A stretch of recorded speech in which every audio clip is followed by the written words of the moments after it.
I am Gabriel Hayes, 70 years old, and I am a retired engineer. My son Matt and his wife Nicole recently found their dream home, a $600,000 mansion. Then they handed me the mortgage application with my name already on it. "You've saved enough, Gabe," Nicole said. "It's time to help your family." I looked at my only son, the boy I raised, and I said no. They sued me. They sued me for the full $600,000, claiming I was mentally incompetent and a danger to myself. But when we got to court, the judge looked past their lies, looked right at me, and asked one simple question that unraveled their entire world. Before I tell you what that question was and what happened next, I'd love to know where you're watching from tonight. Let me know in the comments. And please hit like and subscribe if you believe that family should be about respect, not just about what you can get. The spring in the filter basket of my coffee maker had finally given up. It was an old machine, a reliable workhorse that Alice, my late wife, used to curse at every morning. But it made good, strong coffee, and at 70 years old, I find more comfort in repairing old things than learning new ones. I was twisting a piece of 18-gauge wire into a makeshift coil when the back door flew open. No knock. In my house, only one person does that anymore. "We're here." Nicole's voice sharp and too loud for a Tuesday morning. She swept into my small Oregon kitchen, all perfume and bright colors, followed by my son Matt. She was holding a bottle of wine, a fancy French name I couldn't pronounce, wrapped in a gold bow. "A little something for you, Gabe," she chirped, setting it on my Formica countertop. I stared at the bottle. $80 easy. "You know I don't drink, Nicole." "Oh, silly me." She laughed, a high, brittle sound that always set my teeth on edge. "I forgot. Alice was the wine drinker, wasn't she?" "Oh well, you can save it for guests." Guests, as if I had any. Since Alice passed 5 years ago, this house had been quiet. Nicole knew that. This wasn't a gift. It was a power move. A reminder that she didn't know me and didn't care to. It was a way of saying, the old queen is dead, I'm the new one. Matt, my son, 42 years old, and looking 50, finally spoke. He always looked stressed, like a man drowning slowly, and his eyes darted around the kitchen. "How's the coffee maker, Dad?" "It'll live," I grunted, focusing on the wire. I didn't want to look at them. Their visits were never just visits. They were campaigns. "That's good," Nicole chimed in, moving between me and my workbench, physically blocking my view. "Because we have amazing news, life-changing news." I put my pliers down. I knew this tone. Life-changing was Nicole speak for expensive, and amazing meant she wanted something. "We found it, Gabe," she said, her eyes wide with a fake theatrical joy. "The perfect house." I waited. I'm an engineer by trade. I don't jump to conclusions. I wait for the data. I've spent my life analyzing stress points, weak joints, and faulty designs. And my daughter-in-law Nicole was the most poorly designed system I'd ever encountered. All flash, no foundation. "It's up on Claremont Hill," she gushed, pulling out her phone to show me pictures. 4 bedrooms, a 3-car garage, there's even a little guest cottage out back. It's us. "Sounds expensive," I said, wiping grease from my hands onto a rag. "It's an investment, Dad." Matt corrected me quickly, stepping forward. "It's what we've always talked about. A place for the grandkids. Eventually." I looked at them. Married 10 years, no grandkids. Just a lot of talk about building their brand and living their best life. Their best life always seemed to be funded by credit cards I suspected they were drowning in. "Well, son, congratulations." I turned back to my coffee maker. The conversation, as far as I was concerned, was over. "Ah," Nicole said, her voice like ice water. "That's the other part of the news." She stepped forward, blocking my light completely. From her designer handbag, a thing that probably cost more than my monthly pension check, she pulled out a thick, professionally bound document. She slid it across my kitchen table, scattering the tiny screws from my coffee maker. "We need you to sign this." she said, her smile bright and hard. I sighed. I picked up the document. It was heavy. I pulled my reading glasses from my shirt pocket, wiped a smudge off the lens, and put them on. I expected a cosigner application. I expected a request for a loan, a gift, something I could politely refuse. What I saw stopped my heart. It wasn't a cosigner form. It was a full mortgage application. $600,000. $600,000. My house, this house was paid off. I hadn't had a mortgage in 30 years. I lived on my pension and my 401k withdrawals. It was enough. It was comfortable. But it wasn't $600,000 comfortable. I flipped the page. My grease-stained fingers paused over the applicant fields. My blood went cold. It wasn't Matt's name. It wasn't Nicole's. It was mine. Gabriel Hayes, typed neatly in the box labeled Primary Borrower. I took my glasses off. I rubbed the bridge of my nose hard. I put them back on. The name was still there. They weren't asking me to help them buy a house. They were asking me to buy it for them. The kitchen. My kitchen suddenly felt small and hot. The ticking of the clock on the wall, the one Alice bought at a flea market 30 years ago, suddenly sounded like a bah. Tick, tock. I looked up. I don't understand. My voice came out flat. Dangerous. Matt started pacing that nervous shuffle he does when he's cornered. Dad, it's just a formality. The bank, they like your credit profile better. You're stable, retired. You have the 401k, the pension. Your house is paid off. Nicole cut him off. Her sweet, chirpy voice was gone, replaced by the voice of a CEO in a hostile takeover. Gabe, let's be adults here. She sat down at my table, leaning forward, all business. You're 70. You're set. Alice, bless her heart, is gone. You live alone in this big house. I looked around my 2-bedroom, 1.5-bath, 1,500 square foot cottage. It was hardly a mansion. It was just home. You've saved enough, she continued, her voice like sharp little pebbles. You worked your whole life. What's the point of all that saving if you don't use it? It's time to help your family. It's time for you to invest in us. Invest. There was that word again. Alice and I had invested. We invested 45 years in this community. We invested in raising the boy who was now avoiding my gaze. We invested by living below our means, not beyond them. I looked at the paperwork again. $600,000, a 30-year loan. I'd be 100 years old when it was paid off. They weren't asking for an investment. They were asking for my entire financial future. They were asking for my security, my peace of mind, the nest egg Alice and I had painstakingly built so that I would never be a burden on him. And the irony was so thick I could barely breathe. I didn't look at Nicole. I looked at my son. Matt, look at me. He stopped his nervous pacing. Slowly, his eyes. Alice's eyes lifted from the cracked linoleum floor.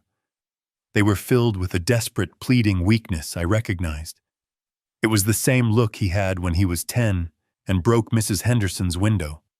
It was the same look he had when he was 20 and wrecked my truck. It was the look of a boy who knew he was wrong but was hoping someone else would fix it. Did you read this? I tapped the document.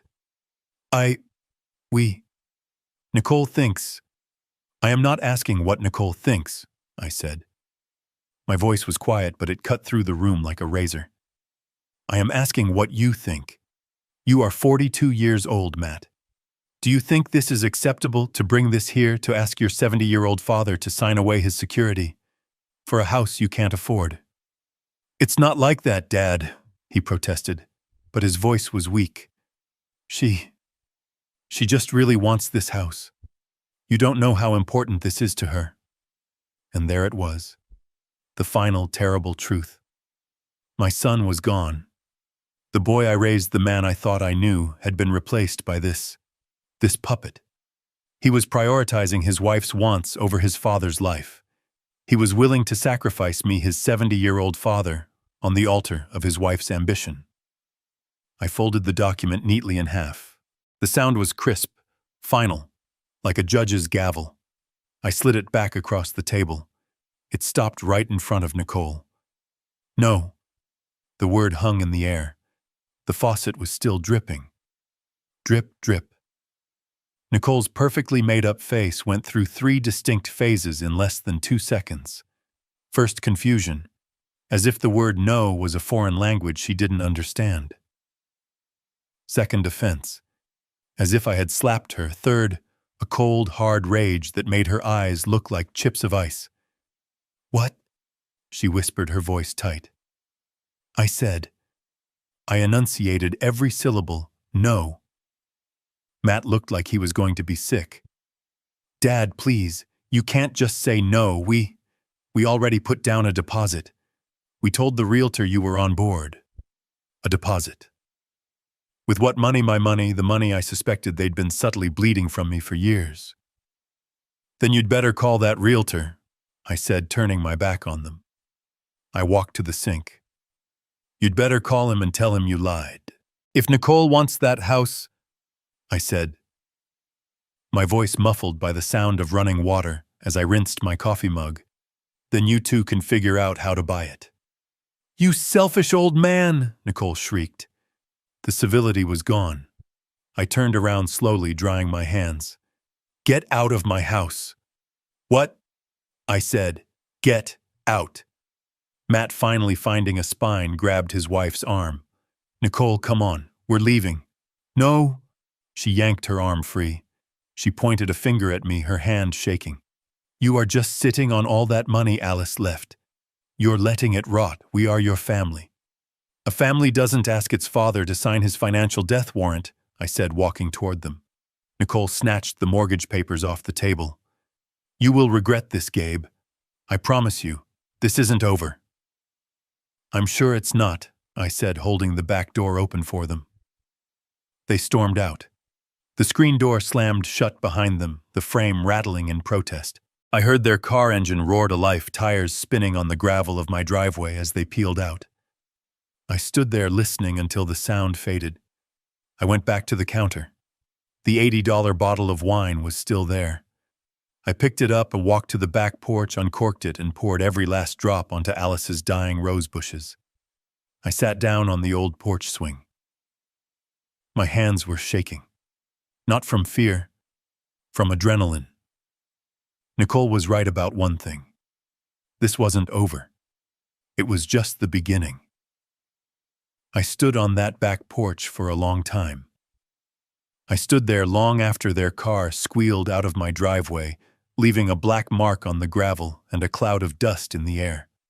I listened to the sound of their engine fading, taking the last bit of my family's peace with it. I looked at the $80 bottle of wine Nicole had left on my counter. I picked it up, walked back outside, and poured every last drop onto the patch of weeds by the porch steps.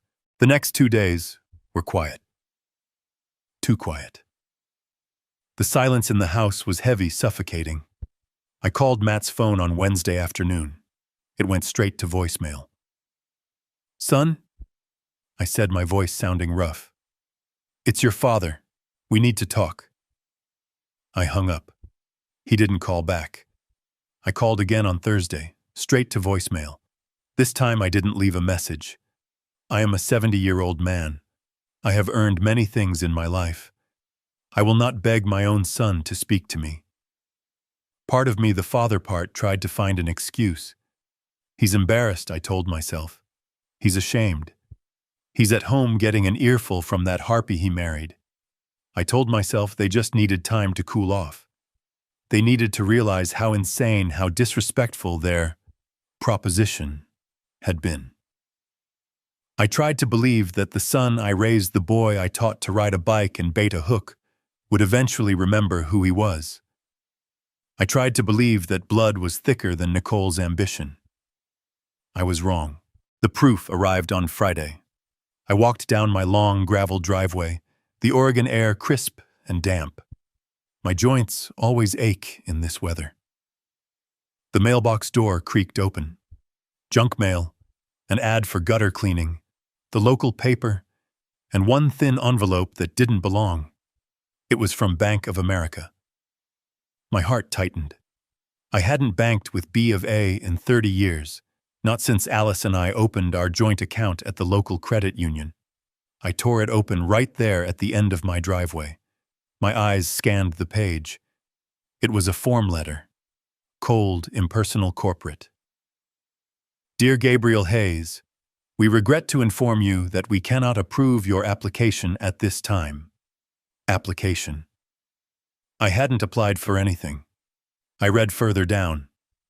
Your recent application for a $20,000 home equity line of credit. My hand started to shake. $20,000.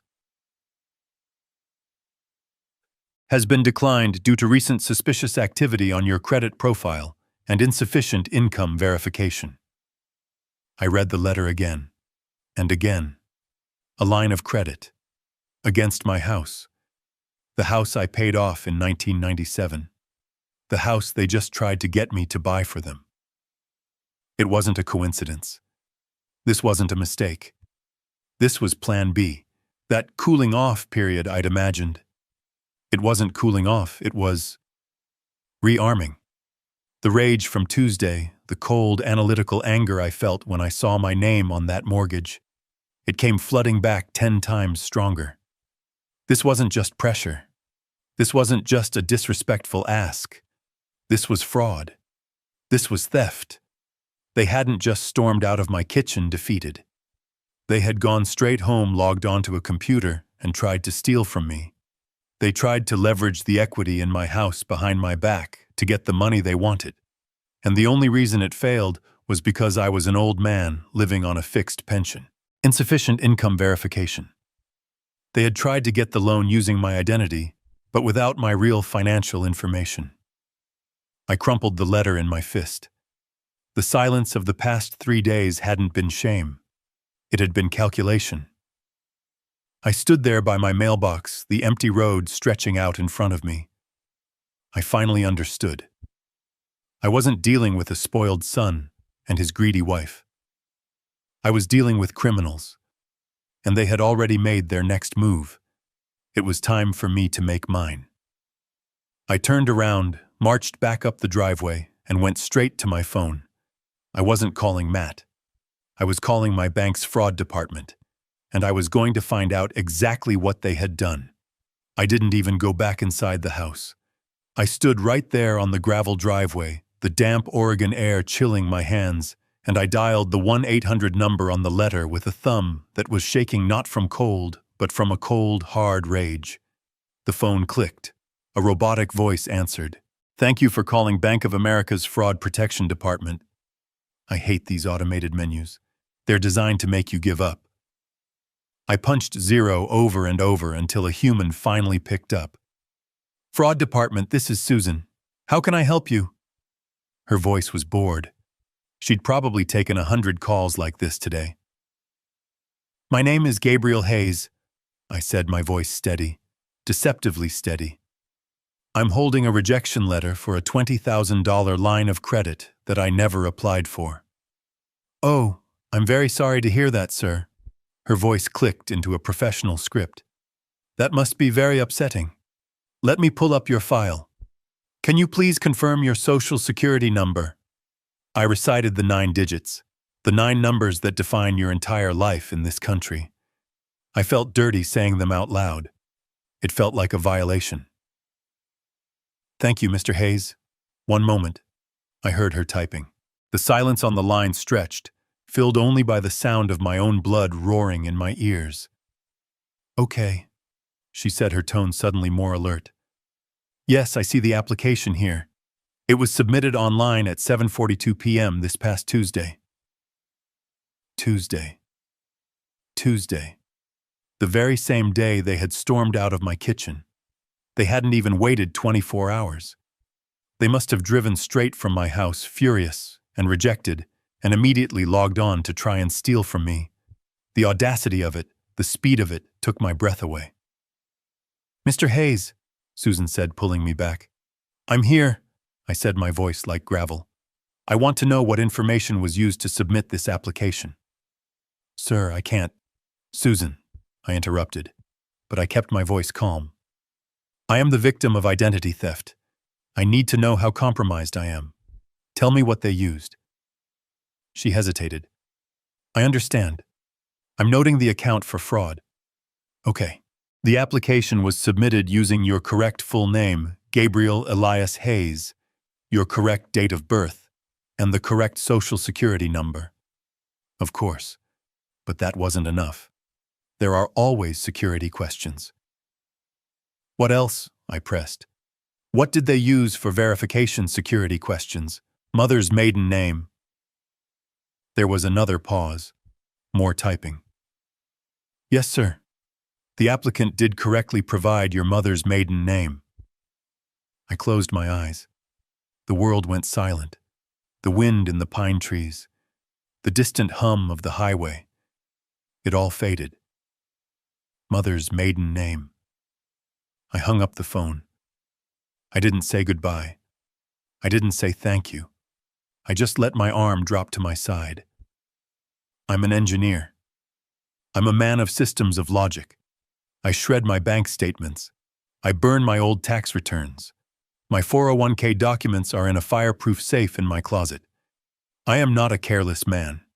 You don't find a man's mother's maiden name on a piece of junk mail. It's not on a utility bill. It's not something you just find while rummaging through a desk. It's something you know. And I knew with a certainty that settled in my gut, like cold lead, that only one person on this earth besides me knew that name.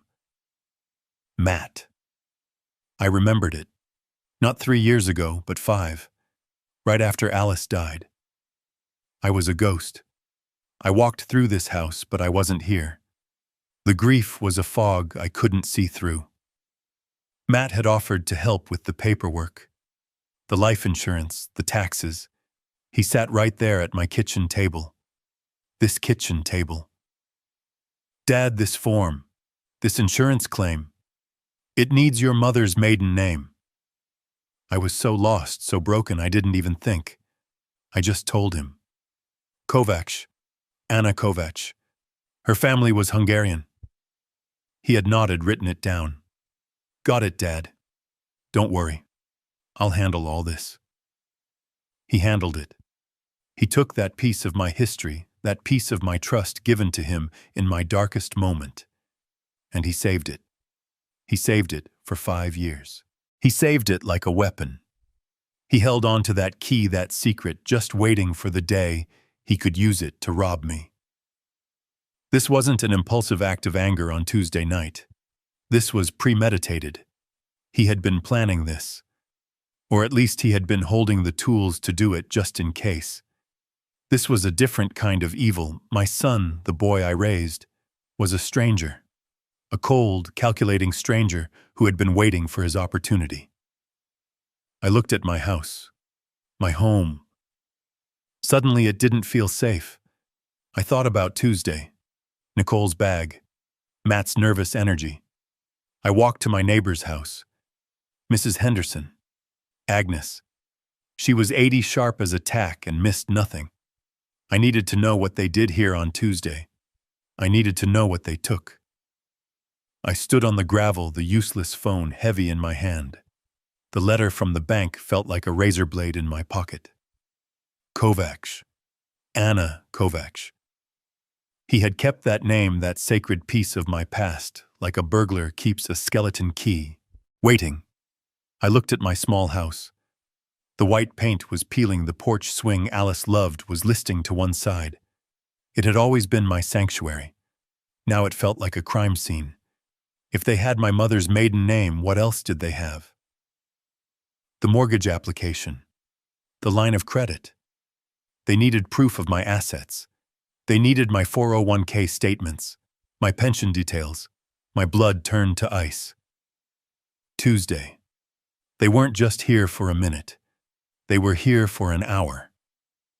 I walked fast across my patchy lawn to Mrs. Henderson's. Agnes Henderson had lived next door for 45 years. She and Alice had shared countless cups of coffee over our shared fence. Agnes was 72, sharp as a tack, and missed nothing. She was watering her prize-winning azaleas, her back to me. "Agnes," I called out. My voice was rough. She turned, her face immediately creasing with concern when she saw me. "Gabe." "Goodness, you look like you've seen a ghost. Come in, I just made coffee." "No, Agnes, I can't stay." I gripped the top rail of her fence. My knuckles were white. "I need to ask you something. It's important." She put down her watering can. "Anything, Gabe. You know that."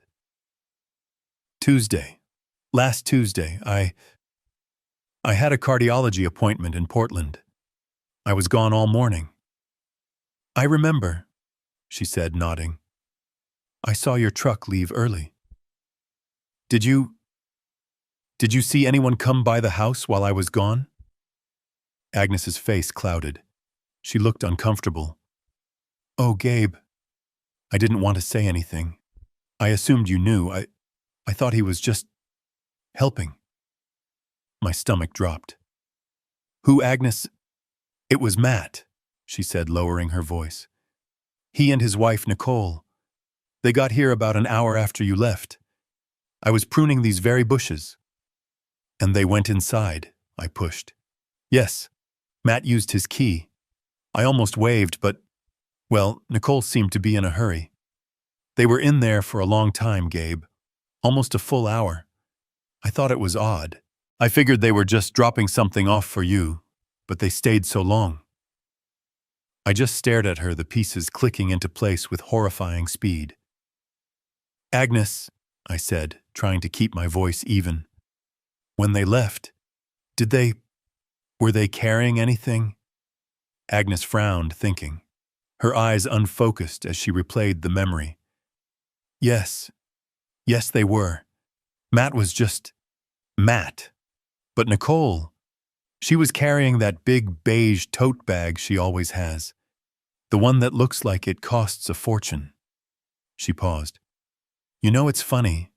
It looked heavy, stuffed full. I could see the corners of papers, folders, sticking out the top. I remember thinking, that girl must be bringing work home, but I just figured they'd picked up your mail for you." Stuffed full of papers. I couldn't breathe. "Thank you, Agnes," I said, my voice barely a whisper. I turned and started walking back to my house. "Gabe." "Is everything all right?" she called after me. I didn't answer. I just raised a hand, a weak wave of acknowledgement. My walk turned into a jog.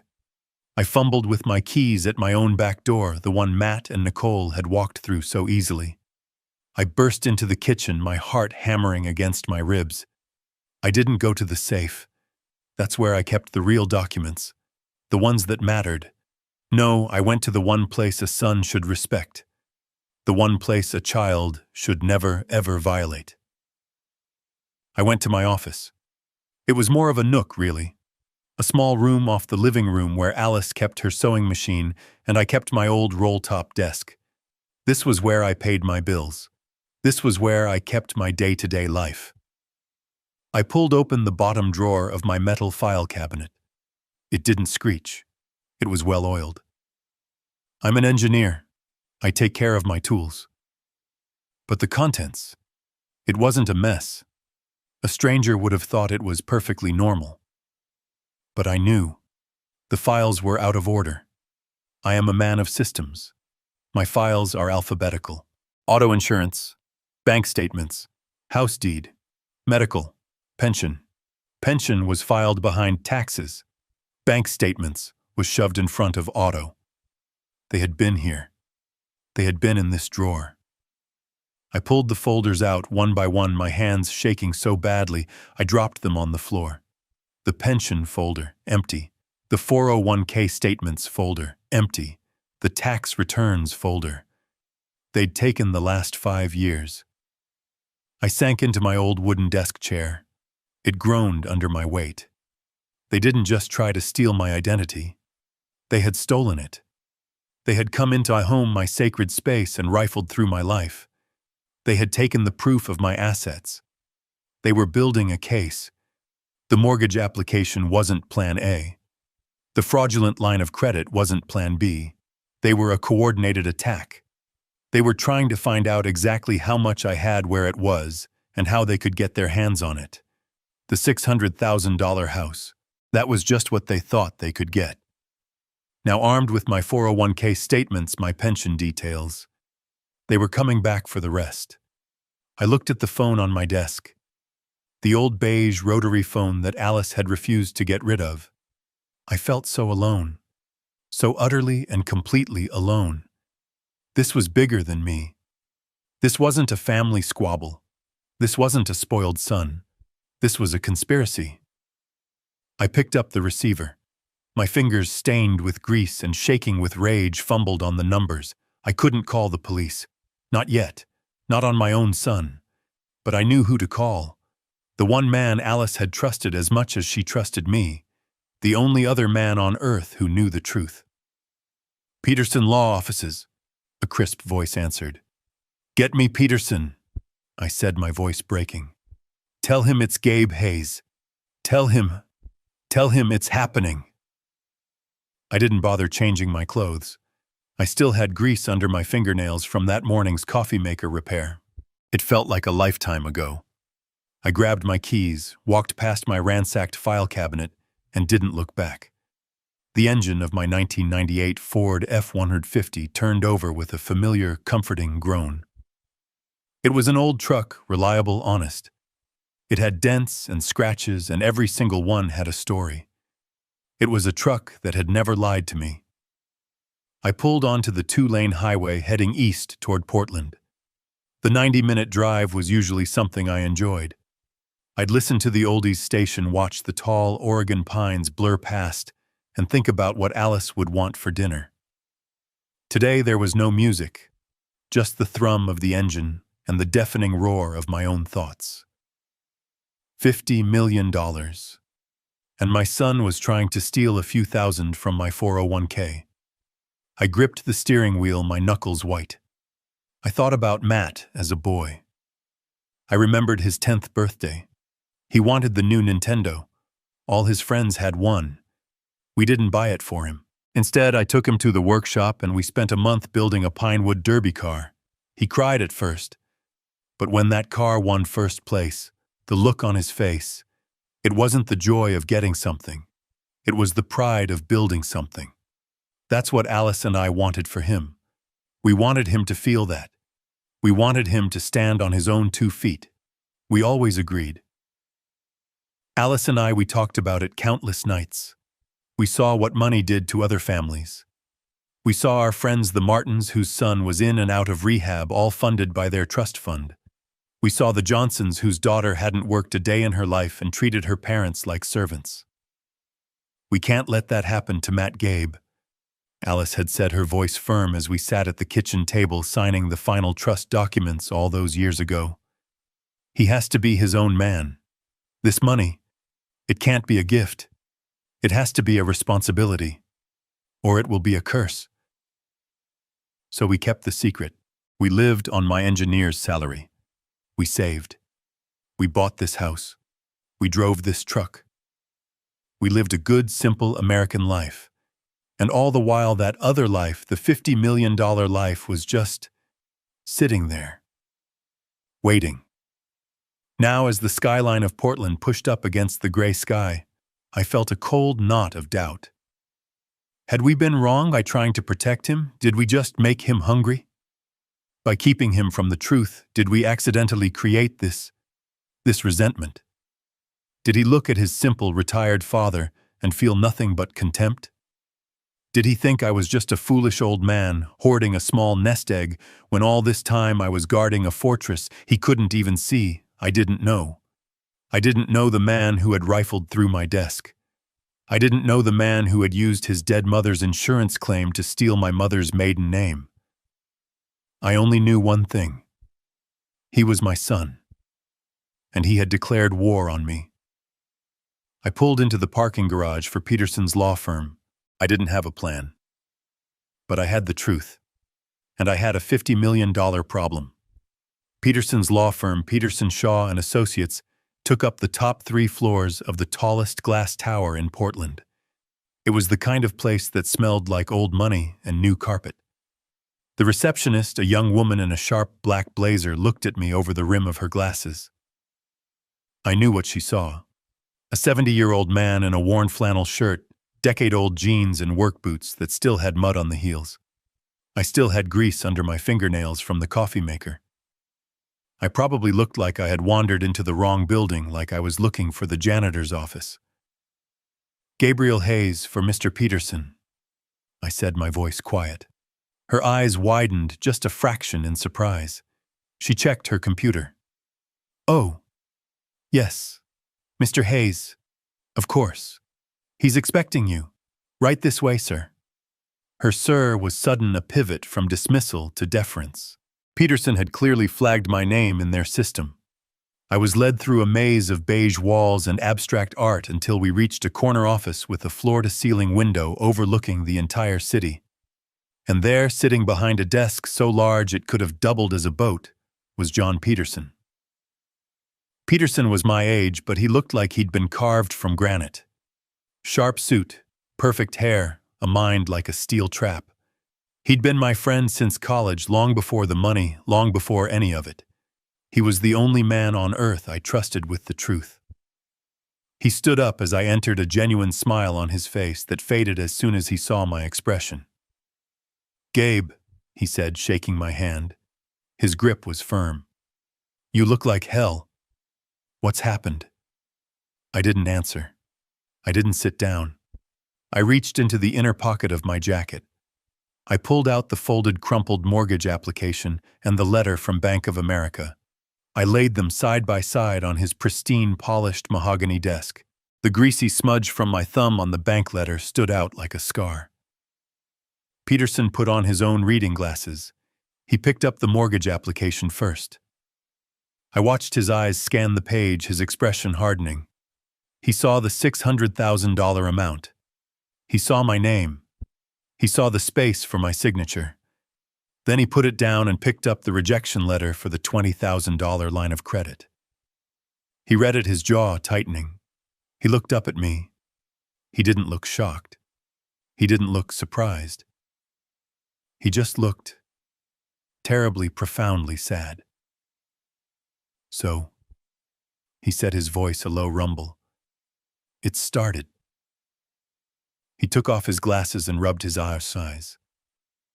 "I was afraid this day would come, Gabe. I truly was. I kept hoping Matt would grow up, that he'd find his own way. He found a way, all right," I said, my voice thick with anger. "He found his way into my file cabinet. He used his mother's death to get my mother's maiden name. He's been planning this, John." Peterson nodded slowly. "They get desperate. The children always get desperate." He stood up and walked not to a desk drawer, but to a massive fireproof safe built into the wall behind a framed painting. He spun a combination lock, the clicks precise and silent. The heavy door swung open. Inside wasn't cash. It was rows and rows of thick bound ledgers. He pulled one out. It was dark blue, hardbound, and embossed with gold letters. It didn't say Gabe Hayes. It said, "The Hayes Alice Trust." He placed the massive file on his desk right next to the fraudulent, flimsy mortgage application. The contrast was stark. One was a desperate lie. The other was the $50 million truth. "Well," Peterson said, opening the cover, "Alice was a brilliant woman. She knew this might happen. She insisted on a few safeguards. She called it the character clause." He looked up at me. "The question is, Gabe, are you ready to use it?" Peterson ran his hand over the heavy blue ledger. It was embossed with gold letters, "The Hayes Alice Trust." "Alice was brilliant," he said, his voice a low rumble in the quiet, expensive office. She always knew, this day might come." I just nodded. My throat was too tight to speak. Alice always knew. She knew me better than I knew myself. and she knew our son.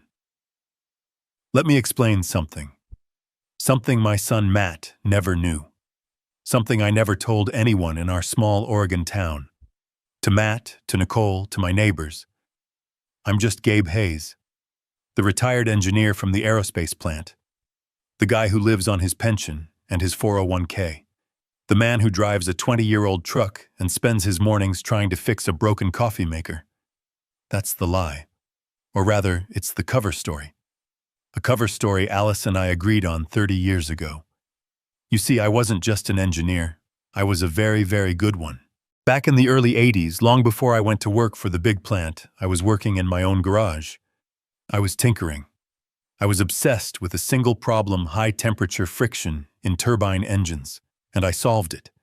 I developed a new metal alloy, a ceramic metallic composite that could withstand temperatures that would turn steel to soup. It was lightweight, self-lubricating, and nearly indestructible. I patented it. Hayes Alloy 7B. I thought I'd sell it for a few $1,000. Maybe buy Alice a new car.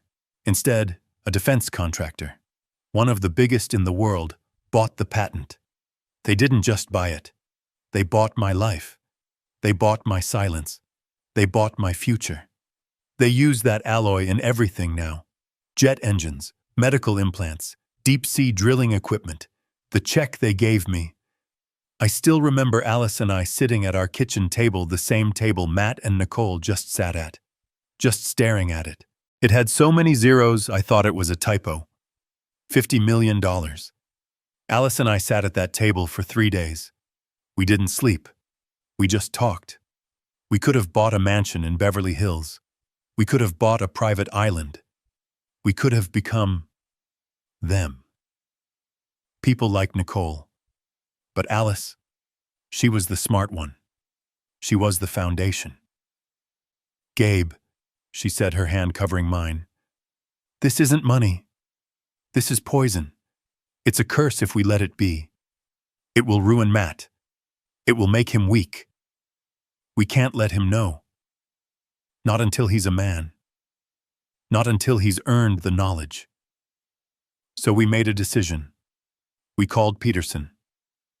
We created the Hayes-Alice Trust, an irrevocable trust. We locked it away. We put it in investments so secure, so anonymous, that it just grew, silently in the dark. And we went on living. I took the steady, respectable job at the aerospace plant. We lived on my salary. We drove Fords. We saved for Matt's college in a normal savings bond account. We lived on my pension. We lived on my 401k. We lived a good, simple American life. Matt and Nicole, they had just torn my office apart. They had stolen my pension statements. They had stolen my 401k reports. They had stolen my tax returns. They thought they had found my treasure. They were fighting over the bait. They were trying to steal the few $100,000 I kept in my decoy accounts, while the $50 million whale swam right beneath their feet. And they had no idea. Peterson turned a page in the heavy blue ledger. And here it is, he said, tapping the paper. Section 4, Article B, the Alice Hayes character clause. His voice was flat professional, reading the legal text that Alice had insisted on. The assets of this trust are designated primarily for the benefit of any and all grandchildren of the creators. The primary beneficiary, Matthew Hayes, he paused, may only assume a managerial role as executor of the trust upon demonstrating. Peterson stopped reading and looked up at me over the rim of his expensive glasses. Demonstrating the highest standard of financial responsibility and moral character. I just stared at him. Highest moral character. Peterson closed the massive book. The sound was a heavy final thud that echoed in the silent office. Your son Gabe, in his desperate, greedy, and frankly stupid attempt to steal what he thought was a few $100,000, has just legally proven that he is morally and financially unfit to ever touch 50 million. The irony was so bitter I could taste it, like ash in my mouth. By trying to steal the scraps from my table, he had just set fire to his own inheritance. He had violated the one rule Alice put in place to protect him from himself. He had failed the test. "So what do we do?" I finally asked. My voice was a low growl. "We do nothing," Peterson said. His eyes were cold. "We let them. They've committed fraud. They've committed identity theft. They think they're holding all the cards. We let them play their hand. We wait for them to make their next move." I nodded. I stood up. I felt heavier, but also clearer. I drove the 90 minutes back to my house. The anger from the morning was gone. It had been replaced by something cold, something hard. I had lost my son, not to death like I lost Alice, but to this, to weakness, to greed, to whatever that woman Nicole had turned him into. I pulled my old truck up the gravel driveway. It was dark now. The porch light was off. The house looked cold. But there was someone waiting. A man. He was standing in the shadows by my front door. My heart jumped into my throat. Was it Matt? Had he come back? The man stepped forward into the single beam of my headlights. He wasn't Matt. He was wearing a cheap suit that didn't fit him, and he was holding a stack of papers. He looked bored. "Gabriel Hayes," he called out, his voice flat. "Yes." He walked forward, pulled a single document from the stack, and pushed it into my chest. "You've been served." I looked down at the papers in my hand. The fluorescent white of the paper glowed in the dark. My son and his wife weren't just trying to steal from me. They were suing me. I stood there in the dark. The man's footsteps crunched on the gravel as he walked back to his car, disappearing into the night. He had left the papers in my hand. They were still warm from his grasp. I didn't move. I just stood there under the single weak bulb of my porch light, the smell of the damp pines thick in the air. I looked down at what he had given me. A summons. A legal document from the state of Oregon County of Clackamas. Nicole Hayes and Matthew Hayes. Plaintiffs versus Gabriel Hayes, defendant. Plaintiffs. Defendant. My son. Suing me. My hands, the hands of an engineer, hands that had built engines and fixed transmissions. They were shaking. I fumbled with the staple, tearing the paper. I skipped past the legal boilerplate, looking for the what, and then I saw it. Seek monetary damages in the amount of $600,000. $600,000. The number just hung there. It didn't seem real. It was an abstraction, a string of zeros. It was the price of the house they wanted. They were suing me for the house. They were suing me for the right to own something they couldn't afford. I felt a bitter, dry laugh try to escape my throat. Of course, this was the next move. This was the, "You will regret this." But then I kept reading, and the laughter died. Because it wasn't just about the money. Oh God, if only it had been just about the money. I read the next line. "And furthermore, petition this court for an emergency hearing to establish a conservatorship over the person and estate of Gabriel Hayes, citing advanced age and cognitive impairment." Cognitive impairment. Conservatorship. The words hit me harder than any physical blow. They weren't just trying to get a house. They were trying to get me. They were trying to take my life. I stumbled back and sat hard on the old porch swing Alice loved. The chains groaned under my weight. I read on my eyes, scanning the sworn affidavits attached to the petition. The lies. They were so detailed. First, Nicole's statement. It was poetry. It was fiction. "I, Nicole Hayes, being of sound mind, do swear that my father-in-law Gabriel Hayes did on numerous occasions, including but not limited to Thanksgiving of 2023 and Christmas of 2024, verbally promise to take care of our future and buy us a home as a family asset." I gripped the paper. Thanksgiving. I remembered Thanksgiving. I remembered telling Matt he needed to start contributing to his own 401k, not just relying on mine. Her lies continued. Relying on this repeated promise from my father-in-law, she wrote, my husband and I made significant, irreversible financial decisions. I left my part-time job as a consultant to prepare for our new home, and we placed a substantial non-refundable deposit on the property, all based on his word. A non-refundable deposit. That was the hook. They were claiming promissory estoppel, a legal trap. They were saying they had been damaged by a promise I never made. I never promised them a dime. Alice and I had one rule, one single ironclad rule: you make your own way. We gave Matt an education. We gave him love. We gave him a stable home. We never ever promised him a free ride. And he knew it. But the petition wasn't finished. The next page was worse. It was the request for the conservatorship. It was Matt's sworn statement, or at least it had his signature on it. The words were pure Nicole. My father, Gabriel Hayes, has shown significant signs of cognitive decline over the past year. I read on my stomach churning. He has become dangerously forgetful. He often misplaces his keys and wallet. He has become reclusive, refusing to see family or friends. He has exhibited paranoia, accusing us of things we have not done. They were using my quiet, frugal life as evidence of self-neglect. They were twisting my privacy into isolation. And then came the final dagger. The most alarming sign of his impairment, Matt's statement read, is his complete lack of memory regarding his promise to buy us our home. He became agitated and confused when we presented him with the paperwork, as if he had no recollection of our many conversations. We are not angry. We are terrified. We are afraid he is a danger to himself. We fear he will, in his confused state, mismanage or give away the assets he worked his whole life to build. I dropped the papers. They scattered across the old wooden planks of the porch. I finally understood. This wasn't about a house.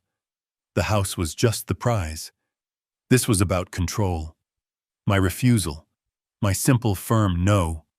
They weren't seeing it as a boundary. They were twisting it. They were painting it as proof that I was insane. They were building a legal cage for me. Declare me incompetent. Seize control of my estate, the 401k, the pension, the small-town house they thought was my only asset. They would get the $600,000 and everything else. I would be a prisoner locked in a nursing home, legally dead, while they drained my life's work. And the beauty of their plan, the truly evil genius of it, was that the very act of me fighting back, of me getting angry, of me saying they were conspiring against me, would just be more proof of my paranoia. They had backed me into a corner. I sat there for a long time, the cold night air seeping into my bones. The porch swing was silent. They thought they were dealing with a forgetful, simple old man. They thought they had trapped me. They had just made the single biggest mistake of their lives. They thought I was weak. They forgot. I'm an engineer. I don't just fix machines. I find weak points. I analyze systems. And I take them apart piece by piece. This lawsuit wasn't just a threat. It was a declaration of war. I bent down my knees, cracking in protest. I gathered the scattered papers, every single one. I put them in order. Then I went inside, locked my door, and picked up the phone. Peterson Law Offices, the answering service said. This is Gabriel Hayes. I said, my voice as cold and hard as steel. Get me John Peterson. I don't care what time it is. I don't care if he's in bed. Get him on the phone, now. It was happening. I was in Peterson's office at 9 a.m. sharp. I hadn't slept. I'd spent the night in my old recliner. The lawsuit papers spread out on the floor under the lamplight. I just stared at them, watching the words blur. Cognitive impairment. Danger to himself. Conservatorship. The anger from the night before had cooled. It had settled into something hard, heavy, and cold inside my chest. It wasn't just anger anymore. It was procedure. I was an engineer. I had a complex problem in front of me, a system designed for maximum destruction, and I needed to figure out how to take it apart. When I walked into Peterson's office, he didn't offer me coffee. He didn't ask how I was. He was all business. His massive mahogany desk was clear except for a single slim manila folder. He looked like he'd been up all night, too. "You were right to call me Gabe," he said, his voice a low rumble. "I made some calls. I keep a private investigator on retainer for sensitive family matters. He's very fast and very thorough." Peterson opened the folder. He didn't need to build suspense. He just stated the facts. "Your son Matt and his wife Nicole," he said, "are not just greedy. They are desperate. And desperate people, Gabe. They're stupid. And they're dangerous." He slid a single sheet of paper across the desk. "This is a summary report from my investigator." He started with Nicole. Her lifestyle, the one she's so proud of. It's a house of cards. Built on debt. I picked up the paper. I'm an engineer. I'm good with numbers. But these numbers, they didn't make sense. It was a credit report summary. "That's not a typo, Gabe," Peterson said, watching my face. "You're reading it correctly. Your daughter-in-law, Nicole, is currently carrying $83,000 in outstanding high-interest credit card debt. $83,000. I thought of the $80 bottle of wine she'd brought to my house, the designer handbag, the constant casual, cruel mentions of trips I couldn't afford, restaurants I'd never heard of. "It's all here," Peterson continued, tapping the paper. "American Express, Visa, Nordstrom, Saks, Fifth Avenue, 3 different furniture store cards. She's been living like a millionaire. The problem is, as far as we can tell, she doesn't have a job. Not one she's declared taxes on anyway." She wasn't just bragging. She was panicked. She wasn't just spending. She was drowning. "But Matt," I said the words feeling like ash in my mouth. "Matt has a good job. He's a regional sales manager. He must make good money. He can't be okay with this." Peterson's face didn't change. He shook his head slowly. He slid a second piece of paper across the desk. This one was a printout of what looked like an internal company memo.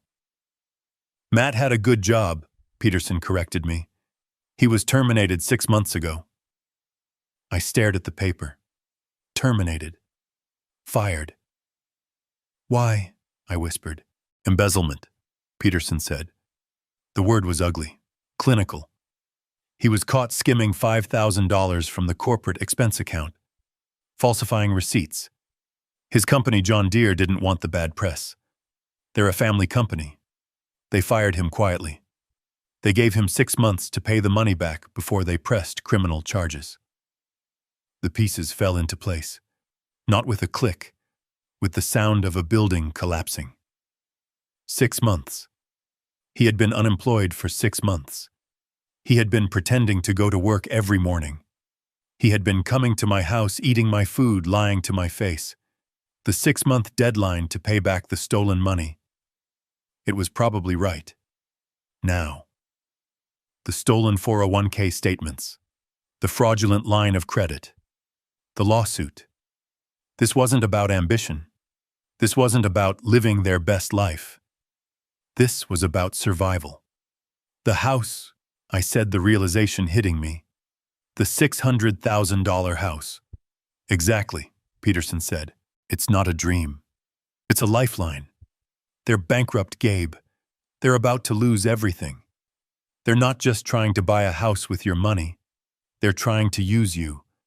My investigator believes the plan was to get a massive mortgage in your name immediately, take a cash-out equity loan against the property to pay their debts, and then most likely let the house go into foreclosure, destroying your credit, not theirs.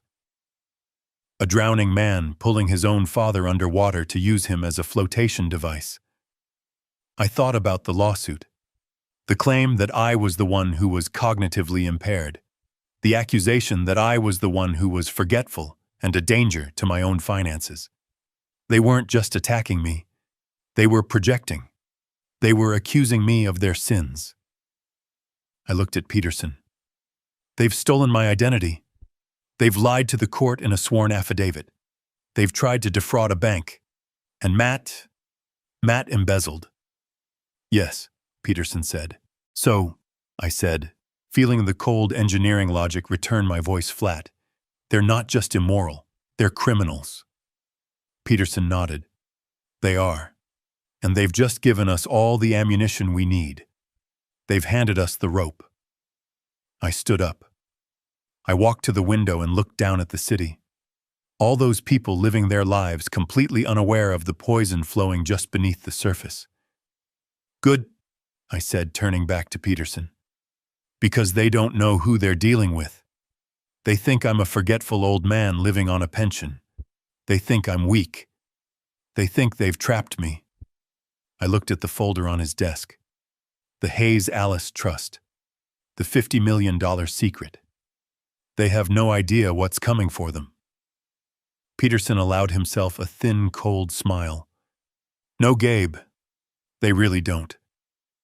I got home from Peterson's office with the investigator's report in my briefcase. The house was cold. The coffee maker was still in pieces on the counter. I sat at the kitchen table. The lawsuit papers were spread out on the worn formica. Cognitive impairment. Danger to himself. Conservatorship. The words seemed to pulse in the quiet room. My phone rang. It vibrated on the tabletop, a harsh buzzing sound that made my teeth ache. I looked at the screen. Matt. I let it ring 3 times, each buzz echoing the hollow space where my trust used to be. Then I picked up. I didn't say hello, I just waited. Dad. His voice was small, hesitant. Not the voice of a confident sales manager. Not the voice of a man suing his father. It was the voice of a child testing the waters. What is it, Matt? My voice was flat. Dad, look, Nicole and I, we've been talking. This whole thing has it's gone too far. I waited. I knew this tone. This was the prelude to a request. This lawsuit, he said, rushing his words. It's just paperwork. It's lawyers being lawyers. We don't want this. Nicole doesn't want this. We just want the house. I could hear Nicole whispering in the background, sharp and urgent. Tell him the deal. Look, Dad. Matt said, his voice suddenly stronger, rehearsed. We can make this all go away. Right now. We call the lawyers. We drop the lawsuit. We drop the conservatorship petition. Everything. It all goes back to normal. All you have to do is sign the mortgage papers. I almost laughed. A dry, bitter sound. It was so arrogant. So stupid. They thought they could file a legal document attempting to strip me of my rights as a human being and then use it as a negotiating tactic. They thought they could accuse me in a court of law of being mentally incompetent and then offer to take it back if I gave them $600,000. It was the logic of a kidnapper. Give us the ransom and we'll return the hostage. The hostage was me. And as I sat there listening to my son's pathetic, manipulative plea, I suddenly remembered another time. Matt was 10. My wallet was on the dresser. Alice and I were getting ready for church. I went to get it, and I noticed the cash was gone. $20. I knew it was Matt. I just knew. I confronted him. He did exactly what he was doing now. He lied. He cried.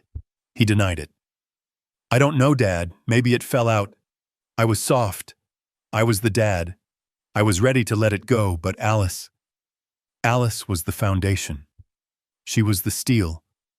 She grabbed the empty wallet, walked into his room, and just stood there. She didn't yell. She just waited. She waited until he broke. He finally pulled the crumpled $20 bill from under his mattress. he sobbed. I just wanted the new video game, everyone else has it. I wanted to hug him. I wanted to say it was okay. Alice didn't move. She looked at him, her eyes clear and hard as diamonds. You will pay it back, she said. Not shouting, just fact. You will mow Mrs. Henderson's lawn. You will wash my car. You will stack firewood. You will work until you have earned $20, and you will give it back to your father. We do not raise thieves in this house. It took him 3 weeks. 3 weeks of blisters and sweat. When he finally handed me that worn, sweaty $20 bill, he was crying again. But they were different tears. He was proud. He had made it right. Alice had been strict, and she had been right. I looked at the phone in my hand. Where did that strictness go? It died with her. After Alice passed, I was the only one left, and I was just the soft dad. I was the one who wanted to fix things. I was the one who saw his sadness and just wanted him to be happy. I paid off his credit card debt when he got in a little trouble after college. I co-signed for his first apartment. I loaned him money for his wedding to Nicole, money I knew I'd never see again. I hadn't been a father. I had been an enabler. Alice hadn't just been raising a son. She had been managing a flaw, a fundamental weakness in his character. And when she died, the dam broke. I hadn't just lost my wife 5 years ago. I had lost my son, too. I just didn't know it until now. This monster on the phone. He wasn't created by Nicole. He was allowed by me. Dad. Matt's voice was tinny nervous. Dad, are you there? Did you hear me? It's a good deal. We'll drop the lawsuit. You just have to sign. The memory of Alice, of her strength, her iron will. It settled over me like a cloak. I finally understood what she would have done. She would have made him face the consequences. My softness was the disease. It was time for the cure. No, I said. What, Dad? It's a good deal. Everyone wins. No, I said again, and this time my voice wasn't weak. It wasn't the voice of a soft, grieving widower.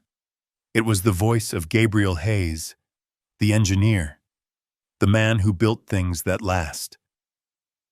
You filed a lawsuit, Matt, I said, my voice cold. You signed your name to a document that calls me insane. You accused me of being a paranoid old fool. Dad, that was just lawyer talk, he said, his voice rising in panic. It didn't mean anything. It meant everything, I said. You put this in front of a judge. You wanted the court's opinion. Now, you're going to get it. Dad, no. Wait, we can fix this. Don't do this. I'll see you in court, son. I hung up the phone. I looked at the lawsuit papers. I looked at Peterson's report. The battle was just beginning, and I was finally ready to fight. I hung up on Matt. I'll see you in court. The words tasted like acid. I needed air. I needed normal. My truck felt like a cage. Peterson's office was a fortress, and my house was a crime scene. I needed normal. I drove to the Roundup Cafe. It's a small place on Main Street. I've been eating breakfast there every Friday for 30 years. Alice and I had our own booth. Booth number 4, the one by the window. After she passed, I kept coming. It was routine. It was comfort. The bell over the door chimed just like it always does, and the entire cafe went silent. It wasn't just a lull in conversation. It was a stop. Forks on plates stopped scraping. Conversations died mid-word.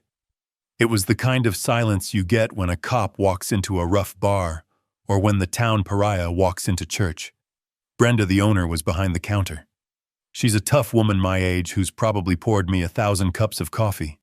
She usually yells, "Hey Gabe," the usual. She didn't yell, she saw me. Her face tightened, and she immediately looked down, busying herself by wiping a counter that was already clean. I felt cold. a chill that had nothing to do with the Oregon weather. I walked toward my booth. I could feel the eyes on me. Every person in that diner, the ranchers in their work coats, the old-timers at the counter, they were staring. I slid into booth number 4. The vinyl was cracked in the same places. It still smelled like maple syrup and old coffee, but it felt wrong. It felt hostile. Brenda finally came over. She wasn't carrying a coffee pot. She was holding a menu I hadn't looked at since 1995.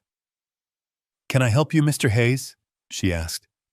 "Mr. Hayes, not Gabe, not the usual. Mr. Hayes." I looked up at her. Her face was a polite professional mask. The warmth I'd known for 30 years was gone. "Brenda," I said, my voice confused. "It's me, Gabe." "I know who you are, sir," she said, her voice flat. "What can I get you?" Just the usual, Brenda. Black coffee." "Right away." She turned and walked off. She didn't stop to chat. She didn't ask about the truck. She didn't mention the rain. She came back, slapped the mug down so hard the coffee sloshed onto the saucer, and left. The silence in the cafe broke, but it didn't go back to normal. It was replaced by a low, buzzing murmur. Whispers. I tried to ignore it. I tried to drink my coffee. It tasted burnt. I picked up the local paper, but I couldn't read the words. I was listening. I couldn't help it. "Suing his own son," I heard from the booth behind me. No, that was wrong. They were suing me. "Poor Nicole," a woman's voice said from the counter. She just looked devastated. Said they're just trying to help him. Brenda said he promised them a house. $600,000. And now he's claiming he doesn't remember. Just forgot. Like it was nothing. It's the confusion, that's what I heard. Sad, really. He was always such a nice man. Confusion, forgot. Sad. The words from the lawsuit. I felt my stomach clench. This wasn't just diner gossip. This was a campaign. This was Nicole. She hadn't just filed a lawsuit. She had gone to work. She had come here. She had sat at this counter. And she had cried. She had cried her crocodile tears and told them all her story. The story of the forgetful, cruel old father-in-law and the loving, worried children who just wanted to help. She was poisoning the well. She was turning my town, my home, against me. This wasn't just about winning in court. This was about destroying my reputation. It was about isolating me. It was about making sure that when I did fight back, everyone in town would just nod sadly and say, "See, he is paranoid. He is confused. Poor man." She was building her case in the court of public opinion. I looked up from my coffee. At the counter, Bill and Jerry, my fishing buddies, were finishing their eggs. They saw me looking. Bill dropped his gaze. "Jerry," he turned his back, deliberately. That was it. That was the final nail. They had known me for 40 years. We had buried friends together. We had watched our children grow up.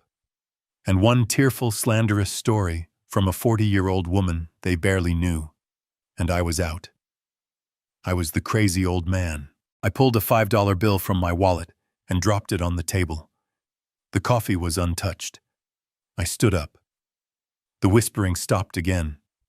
That heavy, judgmental silence fell over the room. I walked toward the door. I didn't run. I am Gabriel Hayes. I am not a coward.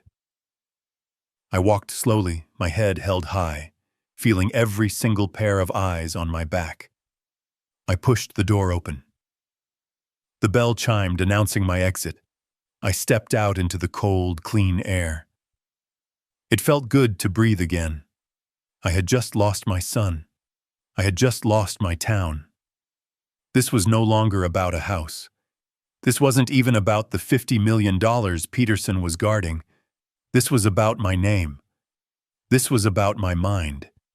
And I would sooner burn my entire fortune to the ground than let them take that from me. I drove home from the Roundup Cafe. The 10-minute drive felt like an hour.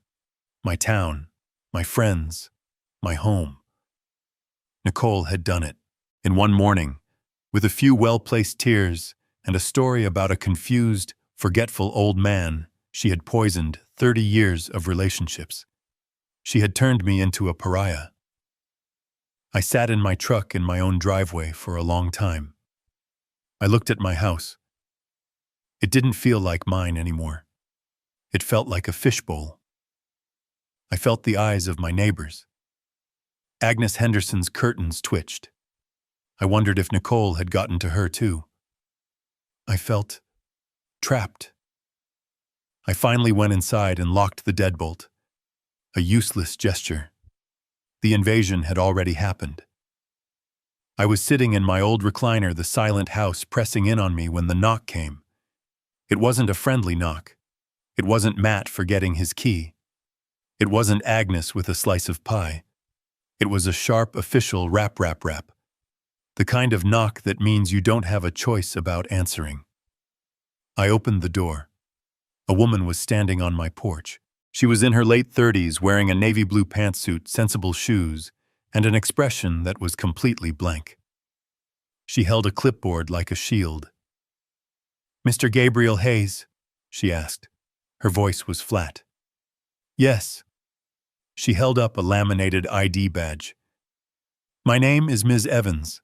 I'm with Adult Protective Services." The words just hung there in the cold afternoon air. Adult Protective Services. My stomach turned to ice. This was it. This was the next step in their attack. They hadn't just told people I was crazy. They had reported me to the government. "May I come in, Mr. Hayes?" It wasn't a question. I stepped aside. I felt like a criminal in my own home. She walked in, not wiping her feet, her eyes scanning everything. She didn't look at my family photos. She didn't look at the beautiful ship in a bottle I spent a winter building. She looked at the dust on the end table. She looked at the stack of old newspapers by my chair.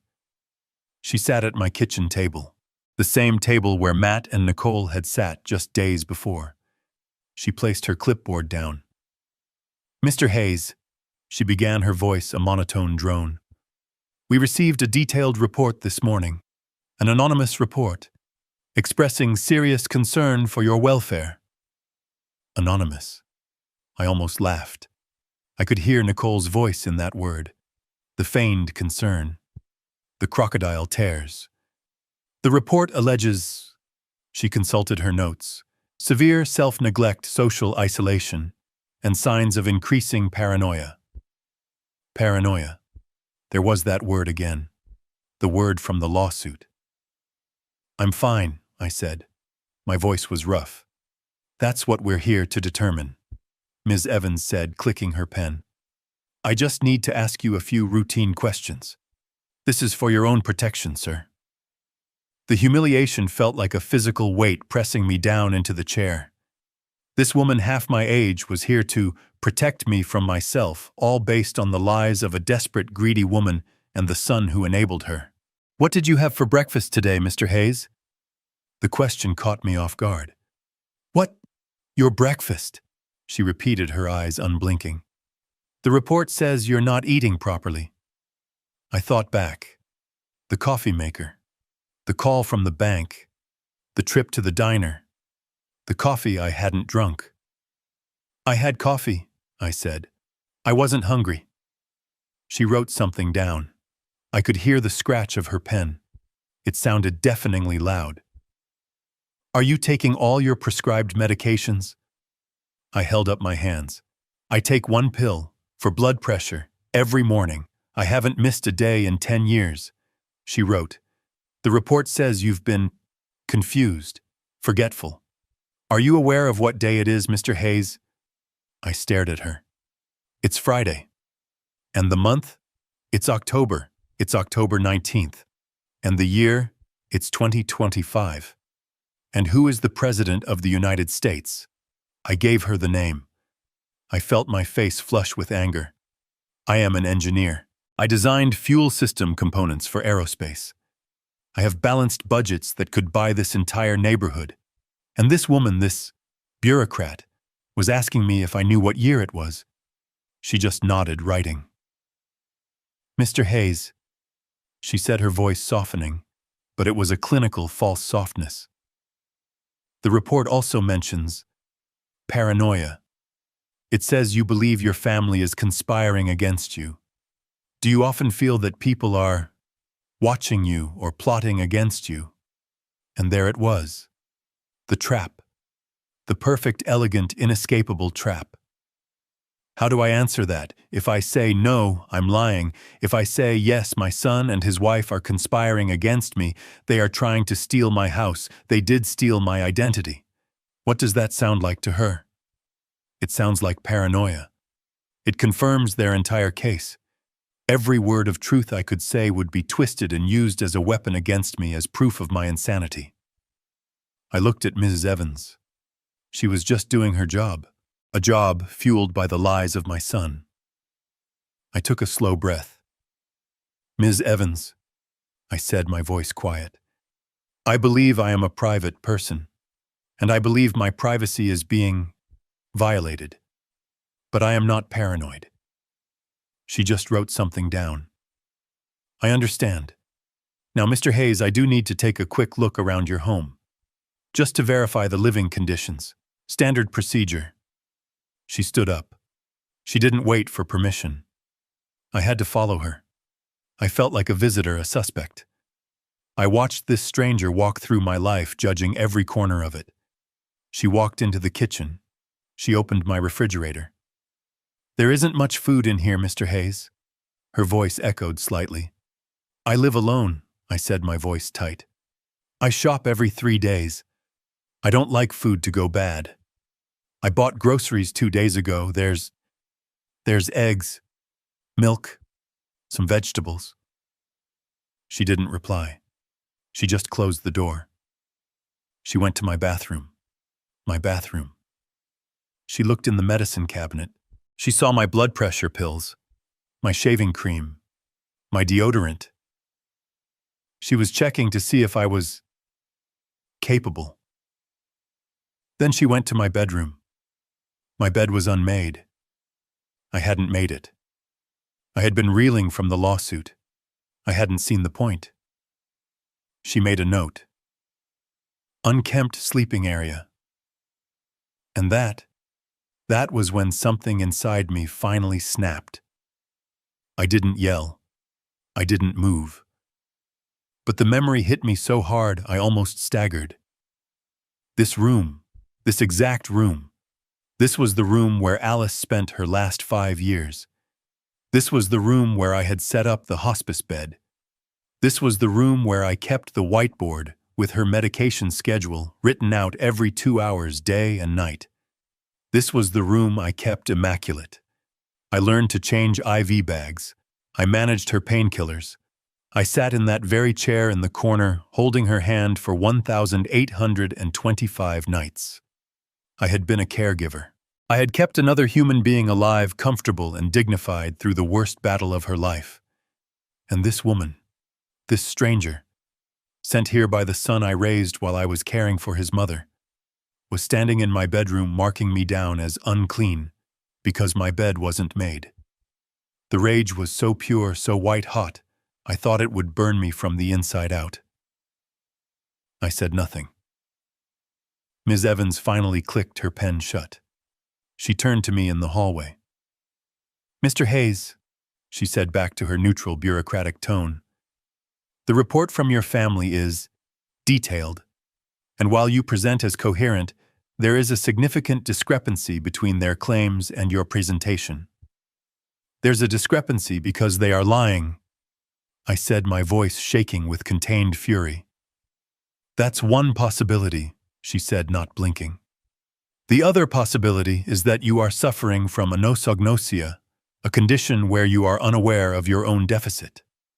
Anosognosia, a clinical-sounding word for crazy. Your family has filed a formal petition with the court for conservatorship, she said. The report I file today will be added to that case. Given the conflicting information, I am legally obligated to recommend a full, independent cognitive and psychiatric evaluation. She expected me to fight her. She expected me to yell, to refuse, to prove I was the paranoid, agitated old man they said I was. I did the opposite. I took a deep breath. I smoothed the front of my flannel shirt. Good, I said. Ms. Evans blinked. Good? Yes, good. I looked her right in the eye. Set it up. I want the full evaluation. I want the best psychiatrist you have. I want the most thorough, invasive, difficult test in your arsenal. Her professional mask slipped. She looked confused. I have nothing to hide, Ms. Evans, I said, opening the front door for her. My family wanted a fight. They've been attacking me from the shadows. I smiled. It wasn't a nice smile. I can't wait to fight them in the light. Ms. Evans left. I stood in my hallway, the silence of the house rushing back in. But it was different now. It was the silence of a home that had been violated, inspected, and judged. I walked into my bedroom and looked at the unmade bed, the indentation on the pillow where my head had been. Unkempt sleeping area. I felt a cold, clean rage, an engineer's rage. It wasn't hot. It was precise. The evaluation was scheduled for the following Monday. It was 3 hours of methodical insults. A psychologist, a man younger than my son, asked me questions in a soft, condescending voice. Can you draw me a clock, Mr. Hayes? Set the hands to 11:10. I drew the clock. I'm going to give you 5 words. I want you to remember them. Person, woman, man, camera, TV. I'll ask you for them again in 15 minutes. I nodded. I listened to his questions. I answered. I repeated his 5 stupid words. I subtracted 7 from 100 over and over all the way down. At the end, he sighed, putting his own clipboard down. Well, Mr. Hayes, he said, sounding almost disappointed. Your cognitive function is perfectly normal.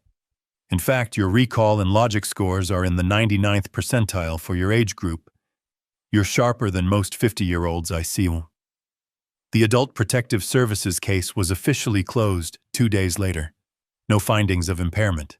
Case closed. I thought for one foolish, naive second that this would be the end. I thought Matt and Nicole, faced with an official report stating I was perfectly sane, would be ashamed. I thought they would retreat. I was wrong. They weren't ashamed. They were emboldened. The call came from Peterson a week later. Gabe, he said, and his voice was different. It wasn't sad. It was hard. They're not backing down. What are you talking about, John? I said. The APS case is closed. I passed their tests. It's over. No, it's not, Peterson said. That's the truly evil part.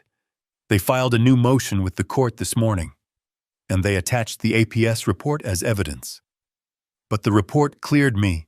Gabe, Peterson said, and I could hear him turn a page. They didn't attach the final report. They didn't attach the psychologist's evaluation. They attached the initial complaint.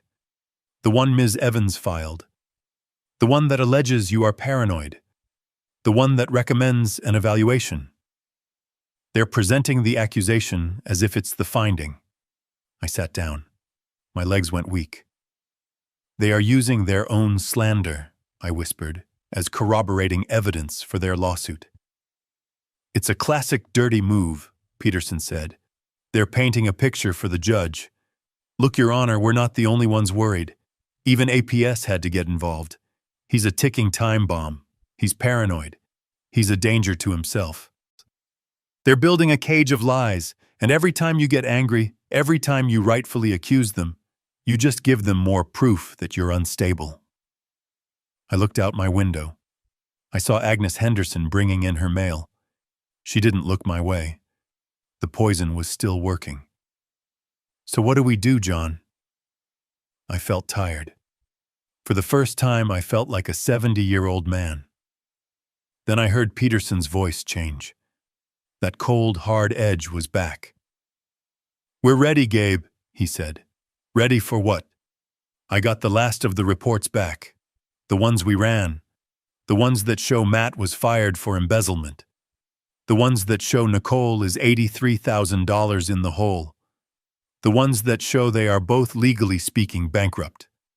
I stood up. I felt the strength return to my legs. "They've made their case, Gabe," Peterson said, and I could almost hear him smile. It was not a nice smile. "They think they're putting a confused old man on trial. They think they're fighting for your 401k. He paused. "They have no idea. They're about to face a $50 million financial indictment. The Clackamas County Courthouse is not an impressive building. It's a block of beige concrete and dark glass built in the 70s that smells like stale coffee and floor wax. It's a place for speeding tickets and property disputes, not high-stakes drama. But as I walked through the metal detector, my old belt buckle beeping, it felt like the Supreme Court. Peterson was already there waiting for me. He wasn't carrying his massive blue ledger. He just had a slim, mean-looking briefcase. He nodded at me, his face like stone. "Gabe, you ready for this?" "I'm ready, John." "Good," he said, "because they're already here, and they're putting on a show." We pushed through the double wooden doors into courtroom 3B. It was exactly as I pictured. Fluorescent lights humming overhead, worn wooden benches, the state flag of Oregon hanging limply next to the judge's empty chair. And then I saw them. They were sitting at the plaintiff's table side by side, my son Matt and his wife Nicole, and they were in mourning. I stopped. I actually stopped in the aisle. Nicole was dressed head to toe in a severe, expensive-looking black suit. Not navy, not charcoal. Black. Funeral black. Her hair was pulled back in a tight, joyless bun. She had a single strand of pearls on. Alice had a strand just like that. The sight of it made my stomach clench. She wasn't looking at me. She was staring straight ahead, her expression one of profound, tragic sadness. In her hand, she held a small, white, lace-edged handkerchief. Every few seconds, she would lift it not to her eyes, but to the corners of her eyes. A delicate, practiced dab, dab, dab. There were no tears. It was just the gesture. A performance for the judge, for the court, for anyone who was watching. And Matt, my son. He was in a dark suit, too. His face was pale. He looked somber. He looked like a man burdened by a terrible, necessary responsibility. The dutiful son forced to make the hardest decision of his life. He saw me. His eyes met mine for a second. I saw no guilt. I saw no shame. I saw pity. He pitied me. He genuinely believed the lie they had constructed.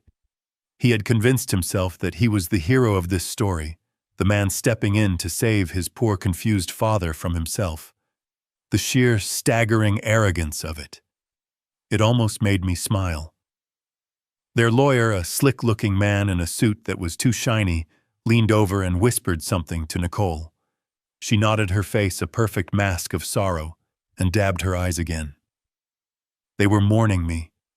They were sitting in a courtroom dressed for my funeral, trying to bury me while I was still standing right in front of them.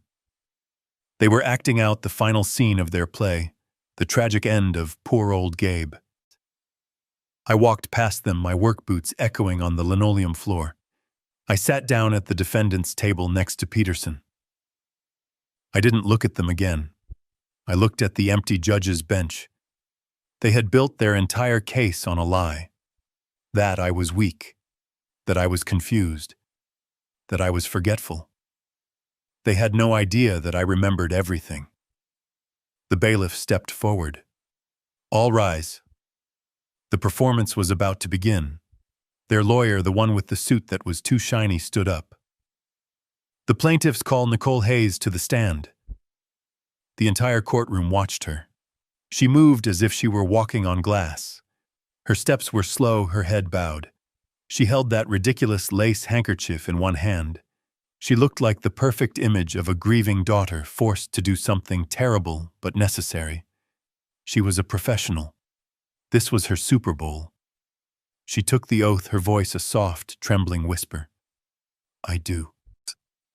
Her lawyer, a man named Snyder, approached her with a look of profound paternal sympathy. Mrs. Hayes, he said, his voice dripping with compassion. I know this is incredibly difficult for you. Can you please tell the court in your own words about your relationship with your father-in-law? Nicole looked at me. She actually looked right at me, her eyes brimming with what a stranger would call sadness. I knew what it was. It was triumph. Gabe, Dad. She began, her voice cracking perfectly on the word Dad. He's the kindest man I've ever known. When I married Matt, he welcomed me. He is my father. She paused. Dab, dab, dab with the handkerchief. But over the last year, especially since Alice passed, he's changed. Snyder prompted her gently. Changed how, Mrs. Hayes? He's just not there anymore, she whispered as if the admission pained her. He's confused. He's so forgetful. And he's a danger to himself. I gripped the edge of the defendant's table. Peterson put a hand on my arm, a silent wait. A danger? Snyder asked, his brow furrowed in concern. Those are strong words. Can you give the court an example? Oh, God, she said, closing her eyes as if reliving a trauma. Last month, Matt and I, we always check on him. We try to. He gets so agitated. When we do, but we worry. We went over and the house was cold, and it smelled of gas. She was lying. A complete, total fabrication. My stove is electric. He had turned on the gas stove, the burner, but not the flame, she sobbed. He was just sitting in his chair in the living room reading the paper. The entire kitchen was filling with gas. If we hadn't gotten there, if we hadn't... She broke down, a quiet, theatrical sob into her handkerchief. Matt at his table put his head in his hands, playing his part. The traumatized son. That's horrifying, Snyder said, letting the image hang in the air for the jury. And has there been anything else? He gets lost, she said, her voice small. He's lived in this town for 45 years. But last week, he went to the Roundup Cafe, a place he's been to 1,000 times, and he called Matt. He was crying. He was disoriented. He said he didn't know where he was. He didn't know how to get home. The diner. She was twisting it. She was twisting the day they turned their backs on me into proof of my insanity. The audacity was breathtaking. So, Snyder said, pacing, he's forgetful. He's a danger to himself. Now, let's talk about this lawsuit. Your petition claims he made a financial promise to you. Can you explain that? Oh, it wasn't about a house, she said, shaking her head, as if the very idea was distasteful. It was about his words, his and Alice's. For years, they always told Matt, we're saving this for you. We're building this for you. When we're gone, the family will be taken care of. She looked at the judge, her eyes wide and sincere. Your Honor, Gabe promised us. He promised he would help us. He promised he would invest in us. We trusted that promise. It was a family promise. And what happened when you tried to act on that promise? Snyder asked. Nicole's face darkened with a new, different kind of sadness. The sadness of a victim. We We found our dream home, the home we wanted for our future children. We were so excited. We brought him the paperwork. It was just a formality. We thought he'd be happy for us. And was he? She took a sharp, shaky breath. He was a different person. His eyes, they were cold. He accused us. He accused Matt of trying to steal from him. He called me. He called me names I can't repeat in court. Another lie. I hadn't called her anything. I had just said no, but no wasn't dramatic enough for her story. He threw us out, she said, her voice rising in remembered panic. He threw us out of his house. He was violent in his refusal. He wasn't confused anymore. He was mean. That's when we knew. That's when we realized the man we loved, our father, was gone. Replaced by this angry, paranoid stranger. She had done it. She had painted the perfect picture. I wasn't just a forgetful old man. I was now a volatile, angry, paranoid old man, a danger to myself and to others. Snyder let her words hang in the air. He walked back to his table, then turned as if struck by a final noble thought. So, to be absolutely clear, Mrs. Hayes, this petition, this lawsuit, it's not about money, is it? It's not about the $600,000. This was the moment, the climax of her performance. She turned her gaze from her lawyer to the judge. The judge, a woman in her 60s with intelligent, tired eyes, looked back at her unblinking. Nicole's fake tears finally truly welled up and spilled over. Her voice was a masterpiece of broken devotion. Money, Your Honor. How could this possibly be about money? She choked out. We're his family. We love him. We just want to protect him. We just want to get him the help he needs. We want to manage his affairs so he can't hurt himself, so he can live out his years in safety and dignity. And then she went for the kill, the final vicious twist of the knife. And, she said, her voice breaking completely, we want to fulfill his late wife's greatest wish. I felt my blood run cold. Alice, Nicole whispered as if speaking of a saint. Alice always said that her only job in this world was making sure her family was taken care of, that Matt was safe. We're just trying to do what she would have wanted. I closed my eyes. The desecration was complete. She had taken the memory of my wife, the memory of Alice's love and strength, and she had twisted it. She had forged it into a weapon to justify her own bottomless, pathological greed. She had painted Alice, my Alice, as her accomplice. I heard a sniffle from the public gallery. Someone was buying it. I looked at Matt. He was sitting at his table, his head bowed, his shoulders shaking slightly. He was nodding. He was actually nodding along to her story. He had heard the lie so many times he now believed it himself. Nicole dabbed her eyes one last time. We just want our father back, she whispered. She stepped down from the stand, a perfect portrait of tragic, dutiful love. The courtroom was silent. The judge made a note. Snyder looked at Peterson, his expression smug. Your witness, he said. But Peterson didn't stand up. Not yet. He just looked at me.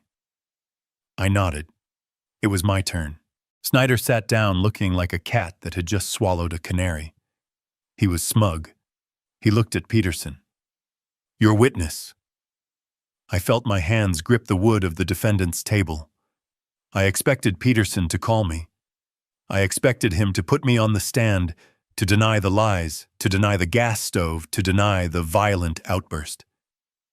Peterson stood up slowly. He was a big man, but he moved with a quiet, deliberate grace. He wasn't flashy like Snyder. He was granite. The defense calls Matthew Hayes to the stand. A wave of confusion rippled through the courtroom. I heard Nicole's sharp intake of breath. Matt, my son, looked up, his face a mask of complete shock. Snyder shot to his feet. "Objection, Your Honor. Mr. Hayes is my client. He is a plaintiff. The defense cannot call my client as their witness." Peterson didn't even look at him. He addressed the judge, a stern-looking woman in her 60s named Judge Evans. "Your Honor," Peterson said, his voice a calm rumble. "Mr. Hayes is not just a plaintiff seeking monetary damages. He is the proposed conservator. This hearing is to determine his father's mental capacity, and if that capacity is found lacking, to determine if Mr. Hayes is a suitable person to manage his father's life and estate. His character, his motives, and his judgment are not just relevant. They are the central issue of this entire proceeding. I intend to examine those motives." Judge Evans looked at Snyder. "This is a conservatorship hearing, Mr. Snyder, not a simple civil suit. I'm allowing it. Objection overruled. Mr. Hayes, take the stand." I watched my son.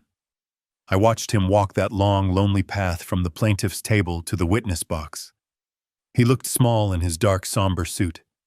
He passed right by me. He wouldn't meet my eyes. He placed his hand on the Bible. I thought, he's about to lie on the same Bible his mother read every Sunday. He swore the oath, his voice barely a whisper. "I do." He sat down. He looked terrified. Peterson approached the box.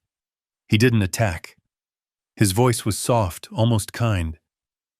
"Mr. Hayes, you've just heard your wife's testimony. It was very moving. You must be terribly worried about your father." Matt visibly relaxed. This was familiar territory. The script. "Yes, sir," he said, nodding, finding his footing. "We both are. He's just not the man he was. He's confused. He's angry. We're scared for him." "Scared for him," Peterson repeated, nodding. "And you're worried about his finances, that in his confused state, he might mismanage them." "Yes. He worked his whole life for what he has," Matt said, gaining confidence. "We just want to protect that. Protect his legacy. It's what my mother Alice would have wanted." I felt my blood turn to ice. He dared. He dared to speak her name. He dared to use her as a shield for this. I looked at Peterson. Peterson's face was stone. "So, Mr. Hayes," Peterson continued, his voice still soft, "all of your actions, this lawsuit, this petition to have your father stripped of his rights, all of this comes from a place of love, of concern." "Yes," Matt said, his voice firm now. 100%. We just want to help him." "Help him," Peterson murmured. He paced a step. Then he turned, and the kindness was gone. His voice was no longer a rumble. It was a blade. "Let's talk about the specific ways you've tried to help him." Peterson walked to his briefcase. He pulled out a single sheet of paper. "Mr. Hayes, I'm holding a document from Bank of America dated October 15th of this year. It's a rejection letter for a $20,000 home equity line of credit in your father's name. Can you tell the court who filed this application?" Snyder was on his feet. "Objection, relevance. What does this have to do?" "Your Honor," Peterson cut him off. "It has everything to do with it. It speaks directly to the plaintiff's pattern of behavior regarding his father's finances." Judge Evans held up a hand. "I'll allow it. It is highly relevant." "Answer the question, Mr. Hayes." Matt was white. He was staring at the paper in Peterson's hand as if it were a snake. I don't recall. I don't know anything about that." "You don't recall?" Peterson's voice was incredulous. "That's strange. Because the application was filed at 7:42 p.m. on Tuesday, October 15th. According to your own wife's testimony, that was the very same day your father supposedly had a violent paranoid episode and threw you out of his house. You must have been very concerned for his finances that night. Objection! Snyder yelled. Argumentative.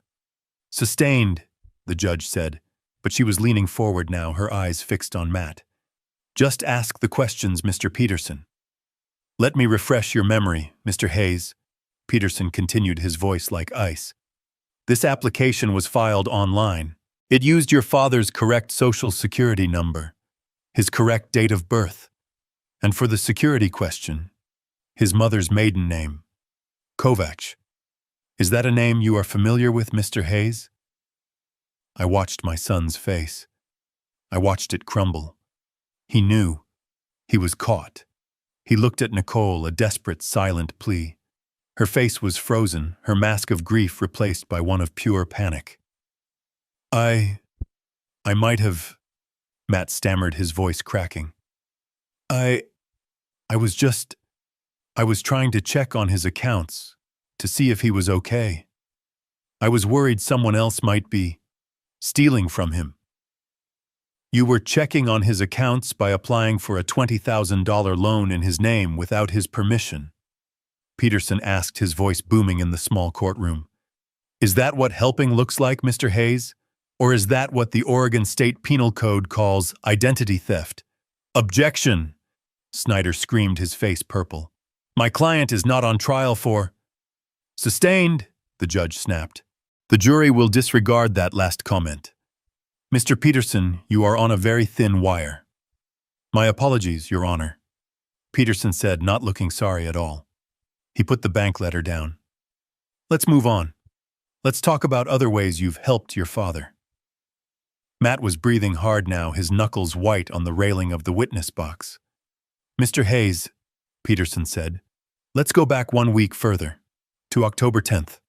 Your father was at a cardiology appointment in Portland for most of the day. Is that correct? I believe so. And while he was gone, you and your wife were at his house, weren't you? Matt's eyes darted to Nicole again. We stopped by to pick up his mail. He'd been forgetting. Forgetting the mail, Peterson said, nodding. Very thoughtful. The defense submits this affidavit. He handed a paper to the bailiff, who passed it to the judge. It's a sworn statement from Mrs. Agnes Henderson, your father's next-door neighbor of 45 years. In it, she testifies that she saw you and your wife Nicole inside your father's home for, and I quote, nearly a full hour. She also testifies that when your wife left, she was carrying a beige tote bag that was, quote, stuffed so full of papers I thought the handles would break. Peterson turned back to Matt. The kindness was gone. The civility was gone. This was an execution. Mr. Hayes, he thundered, were you helping your father when you broke into his file cabinet? Were you protecting him when you stole his 401k statements, his private pension documents, and his personal tax returns? We were worried, Matt shouted, his voice breaking. We were looking for his will. We were afraid. We were afraid in his confused state he might have lost it. Or changed it. So, you admit you took the documents, Peterson said, his voice dropping to a deadly whisper. No, we were just organizing, Peterson repeated. A noble act. And this lawsuit, this petition to have him declared insane, is that also organizing? We had to... Matt pleaded, his eyes now on the judge. He's sick. He doesn't know what he's doing. We're just trying to manage his affairs. Ah, Peterson said. His affairs. Let's talk about that.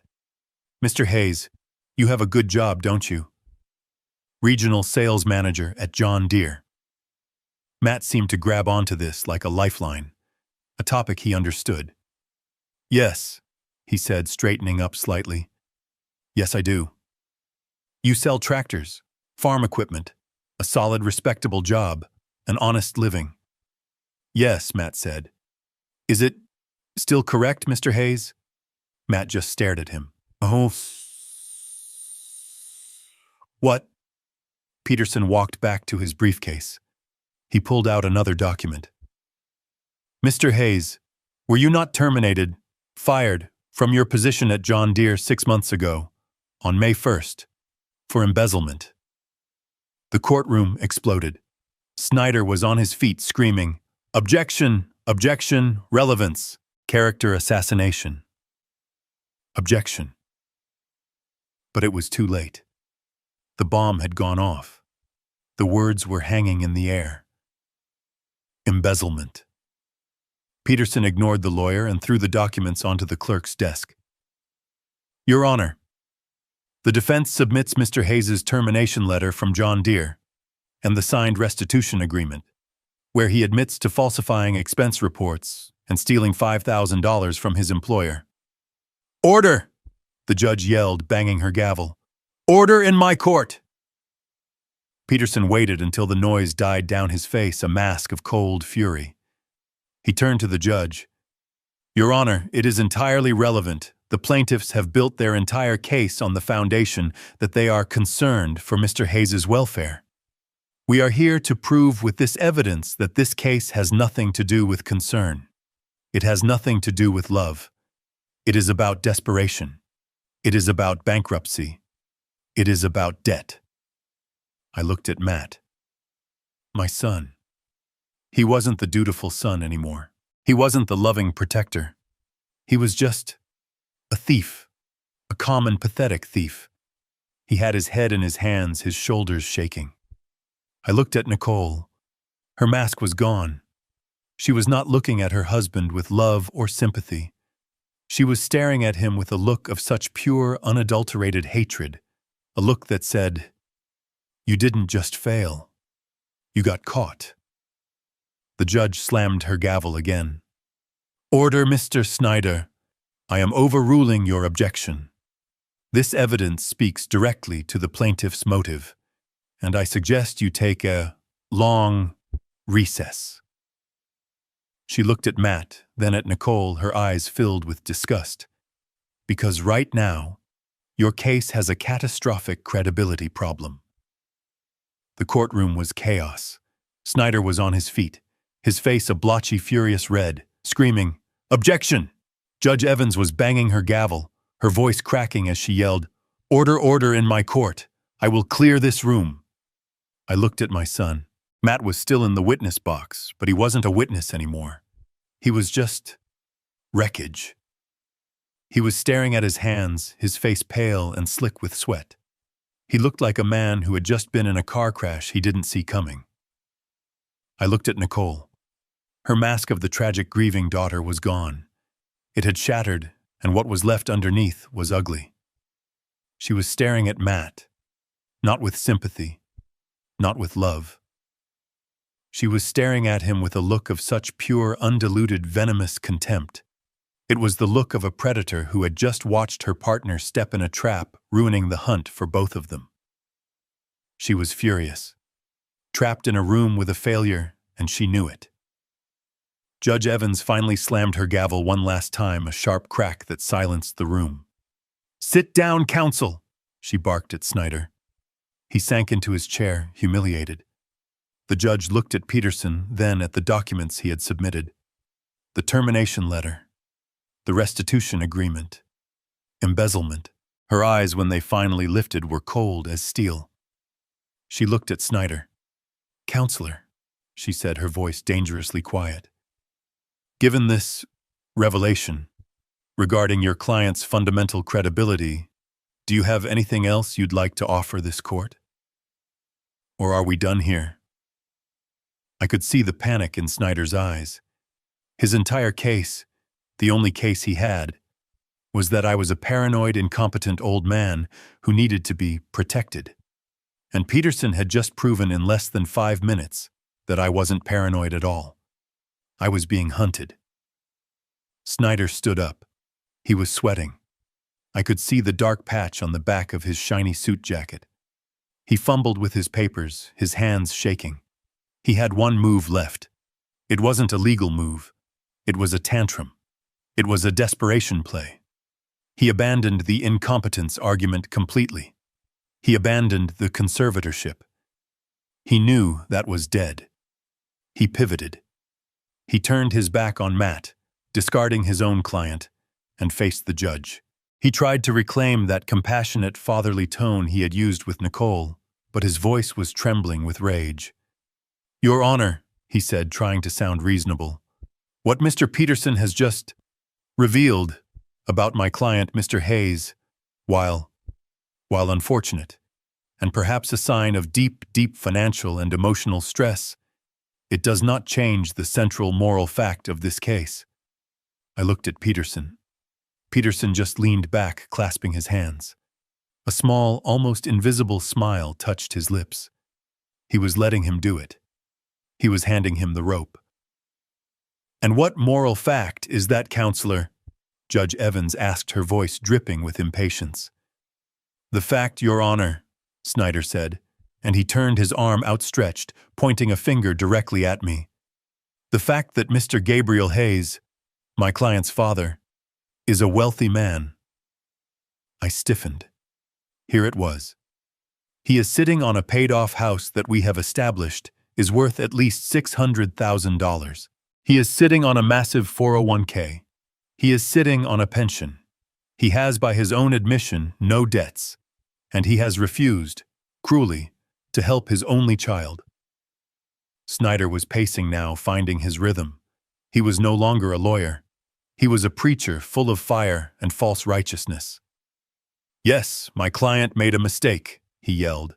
"A terrible mistake born of desperation, a desperation that was caused by his own father. This wealthy, comfortable, retired man who refused him, who looked his only family in the eye and refused to help. He was trying to make me the villain. He was trying to say that my no was the crime that led to all the others." He slammed his hand on the plaintiff's table. Nicole, lost in her own panic, jumped. "That, Your Honor, that is the real abuse in this courtroom. That is moral cruelty. That is a father failing in his most basic fundamental duty. My clients are here on their knees begging for help. And this man has the power to fix all of it. He has the power to save his family. But he won't." He pointed at me again. The gesture was rude, invasive. "He is hoarding his wealth. He is letting it rot in a bank account, while his own son and daughter-in-law face financial ruin. He may be competent according to some test, but he is not a competent father. He is not a competent man. This isn't just about a promise. This is about decency. He has a moral obligation to his blood, and if he will not honor that obligation, then this court must compel him to—" He let the words hang in the air. Moral obligation. He was trying to shame me. He was trying to shame the judge into forcing me to give them the $600,000 as a punishment for being a bad father. I looked at Matt, my son, still sitting in the witness box. He was listening to this. He was nodding. He was actually nodding. He believed it. After everything, after being exposed as an embezzler, a liar, a thief, he still believed he was the victim. He believed he was entitled to my money. He believed I was the cruel one. The rage in my chest was so cold it burned. This was the man I had raised. This was the legacy Alice and I had built. A weak, entitled thief who felt the world owed him everything. Peterson stood up. He hadn't objected. He hadn't said a word. He had let Snyder dig his own grave shovel by shovel. "Your Honor," Peterson said, his voice calm, cutting through the heavy silence. "Mr. Snyder makes a passionate, if highly irrelevant, argument, but I thank him." Snyder looked confused. He had expected a fight. "I thank him," Peterson continued, "because he has brought us perfectly, and finally, to the central point of this case." Peterson looked at me. then at Matt, then at Nicole. Mr. Snyder is correct about one single thing. His entire case, his original case for $600,000 and his new desperate argument for moral obligation, is built on one fundamental assumption. He paused, letting the weight settle. The assumption is that my client, Gabriel Hayes, is, as Mr. Snyder so eloquently put it, a wealthy old man sitting on a pile of money. Snyder frowned. He is, we have the documents, the 401k, the pension, the house, he's hoarding it. Peterson smiled. It was the coldest, most terrifying smile I had ever seen. It was the smile of an engineer who had just checked the final calculation and knew the bridge was about to collapse exactly as he'd planned. Your Honor, Peterson said, turning to face me, I'd like to address that assumption, because there has been a significant misunderstanding of the facts. A gross miscalculation of my client's actual financial situation. Nicole, who had been staring at Matt with pure hatred, suddenly snapped her head toward Peterson. Her eyes, they lit up with a new, hungry, desperate light. More money is there. More I knew what was coming. I took a deep breath. Your Honor, Peterson said, turning to the judge, my client, Gabriel Hayes, is not in fact a wealthy man at all. Snyder scoffed. Your Honor, that's absurd. We have the documents. The 401k, the pension. The house, he's hoarding it. Peterson smiled. It was the coldest, most terrifying smile I had ever seen. It was the smile of an engineer who had just checked the final calculation and knew the bridge was about to collapse exactly as he'd planned. Your Honor, Peterson said, turning to face me, I'd like to address that assumption, because there has been a significant misunderstanding of the facts. A gross miscalculation of my client's actual financial situation. Nicole, who had been staring at Matt with pure hatred, suddenly snapped her head toward Peterson. Her eyes, they lit up with a new, hungry, desperate light. More money is there. More I knew what was coming. I took a deep breath. Your Honor, Peterson said, turning to the judge, my client, Gabriel Hayes, is not in fact a wealthy man at all. The room went completely silent. Snyder's smirk froze. Matt looked up, his face a mask of confusion. What kind of trick is this? Snyder stammered. We've seen his statements. You've seen what my client wanted you to see. Peterson said, his voice like silk. Mr. Hayes is a retired engineer. He lives on a fixed pension of $2,800 a month. The 401k you're so obsessed with contains... Let me check. He pulled out a single paper. Yes. A balance of $84,000. Not $600,000. Not millions. 84. Barely enough to cover his own end-of-life care, let alone a luxury home for his ungrateful son. Snyder looked like he'd been slapped. But the house is worth $600,000, and it is paid for, Peterson agreed. It is also Mr. Hayes's primary and only significant asset, the asset your clients are trying to steal, which would leave Mr. Hayes destitute. Nicole was on her feet. I could see her mind working, her face pale with fury. You're lying. He promised, My client acted like a frugal retired man, which is exactly what he is, Peterson said. His real assets, the ones you seem to believe exist, are not his. Peterson turned, walked to his briefcase, and pulled out the massive dark blue gold-embossed ledger. He placed it on the clerk's desk with a thud that echoed in the silent courtroom. This, Your Honor, Peterson said, is the Hayes Alice Trust, an irrevocable trust established in 1995. He opened it. Mr. Hayes 30 years ago sold a patent for an aerospace alloy he invented. The proceeds of that sale, $50 million, were placed into this trust by him and his late wife, Alice. $50 million. The words just hung there. Snyder stumbled back, his mouth open. Matt, my son, just stared at the book, his eyes wide and completely blank. But Nicole, her face, it transformed. The mask of the grieving daughter, the mask of the angry plaintiff, it all melted away. What was left was something raw, something primal. It was hunger. Her eyes were fixed on that blue book. Her breathing was shallow. She was physically trembling. She wasn't seeing a legal document.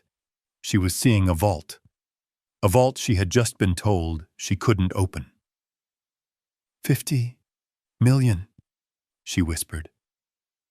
I could see her lips form the words. She turned to her lawyer, her voice a harsh, desperate hiss. Snyder, that's it. That's the money. He is rich. He lied. He's been lying to us all along.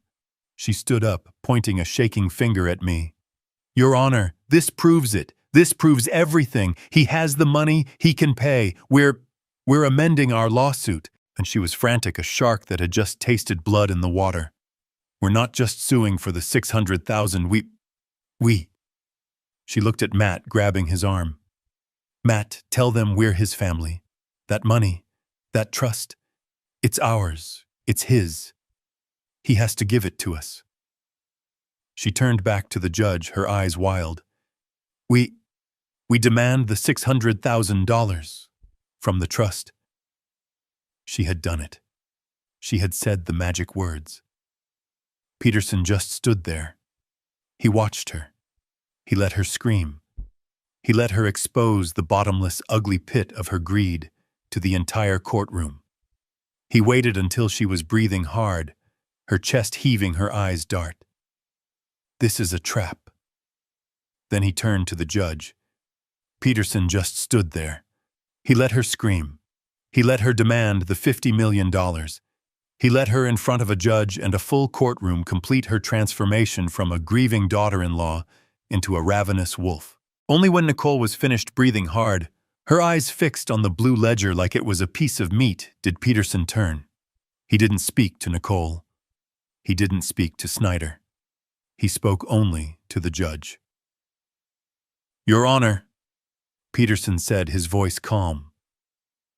That is precisely why Mrs. Alice Hayes, a woman of remarkable foresight, included Section 4, Article B. She anticipated this very day.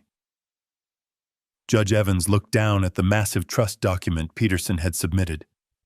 The courtroom was dead silent. The only sound was the rustle of the judge turning a page. I looked at Matt.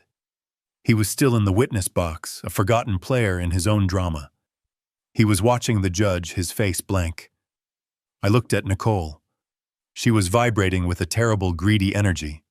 She was leaning forward, her hands gripping the plaintiff's table like she was about to launch herself over it to grab the book. Judge Evans found the page. She put on her own reading glasses.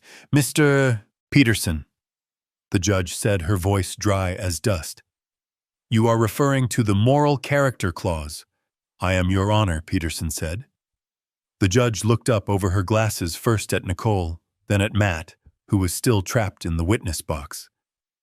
This is a legally binding, irrevocable trust, the judge stated, her voice echoing in the silence.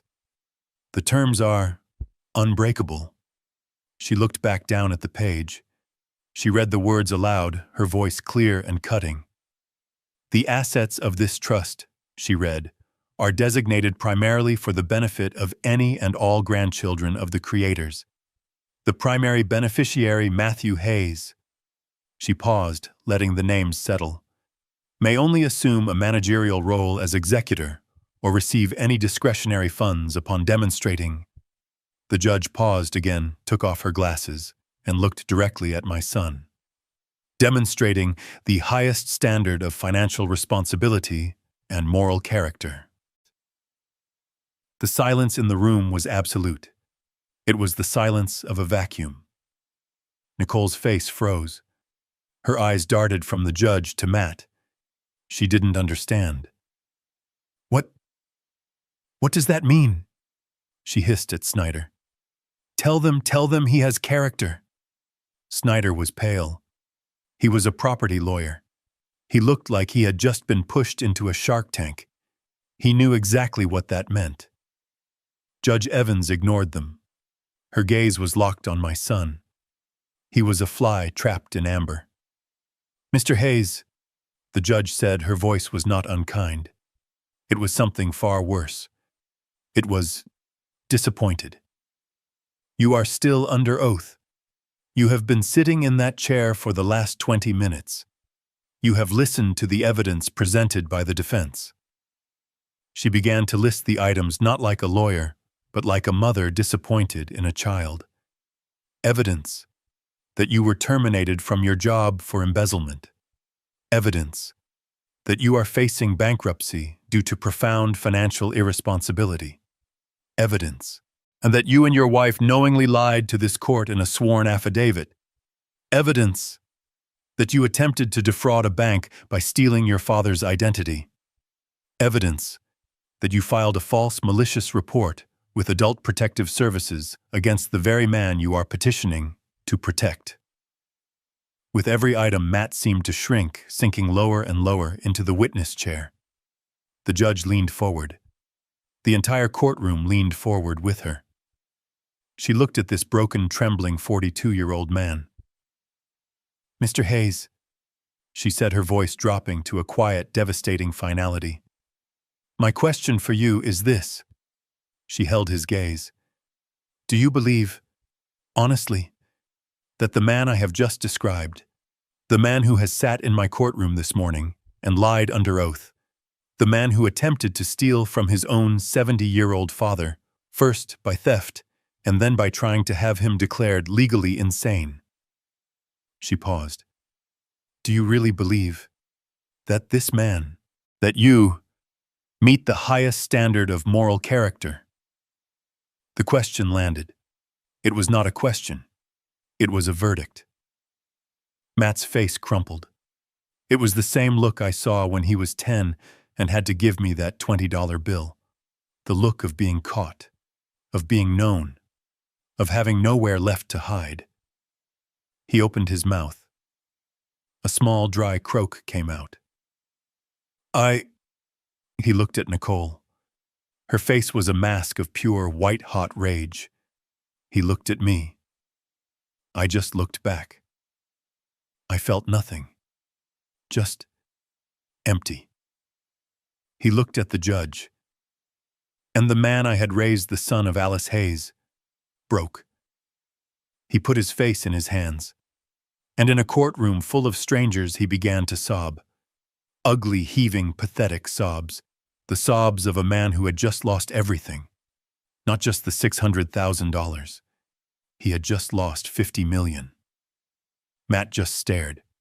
He couldn't answer the question.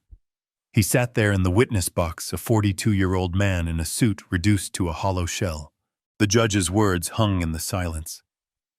"Do you really believe that you meet the highest standard of moral character?" It wasn't a question. It was a mirror. And in it, my son was finally forced to see what he had become. He opened his mouth. A dry, rasping sound came out. No words. He looked at Nicole, his wife, the woman he had started this entire war for. Her face was white. Her eyes were wide, not with fear for him, but with fear for herself. She wasn't looking at her husband with sympathy. She was staring at a losing investment. She was staring at the failure who had just cost her $50 million. And Matt, he saw it. He saw the contempt in her eyes. The mask was gone. The love and devotion had evaporated. All that was left was the raw, ugly greed and the rage that he had been caught. He turned back to the judge. His face crumpled. It wasn't the clean, noble crying of his wife's performance.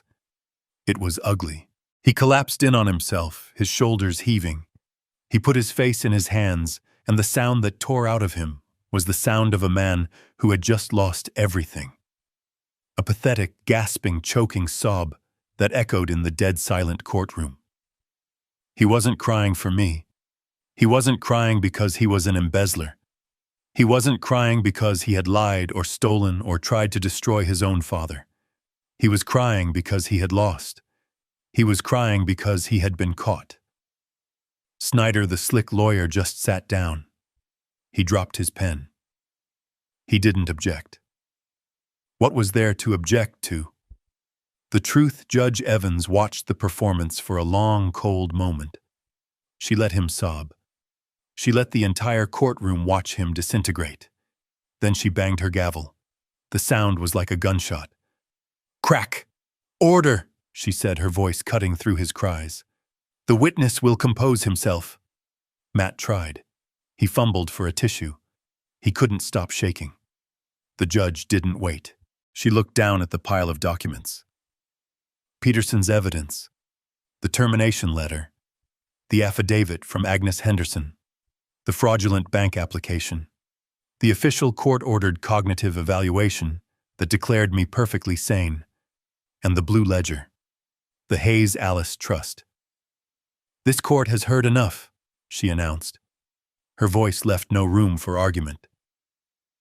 "This hearing is twofold. First, the civil suit filed by the plaintiffs Matthew and Nicole Hayes for $600,000. She looked at Snyder. "Counselor, your entire case was built on a foundation of promissory estoppel and your client's emotional distress.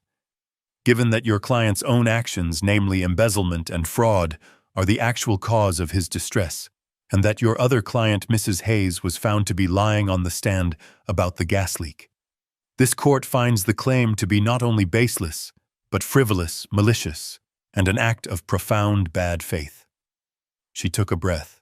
"The civil suit for $600,000 is hereby dismissed, with prejudice, which means you can never file it again." Nicole let out a small, strangled gasp. "Second," the judge continued, her voice growing colder, "we have the petition for conservatorship, the petition to have Mr. Gabriel Hayes declared mentally incompetent." She looked at me.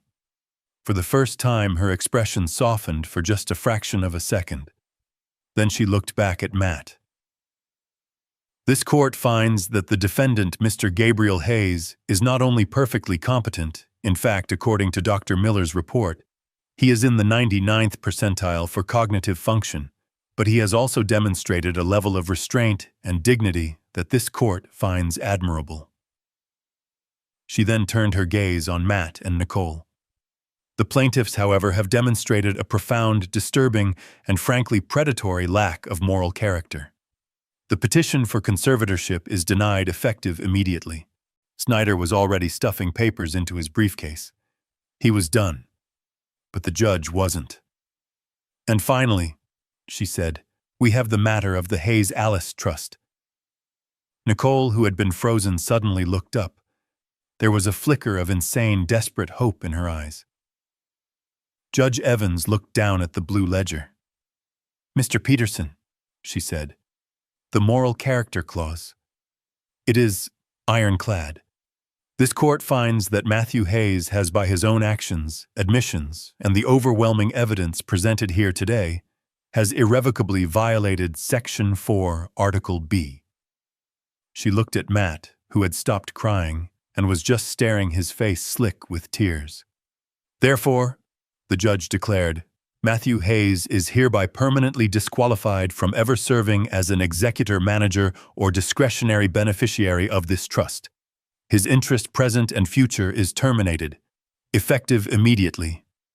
It was over. A sound tore out of Nicole's throat. It was not a cry.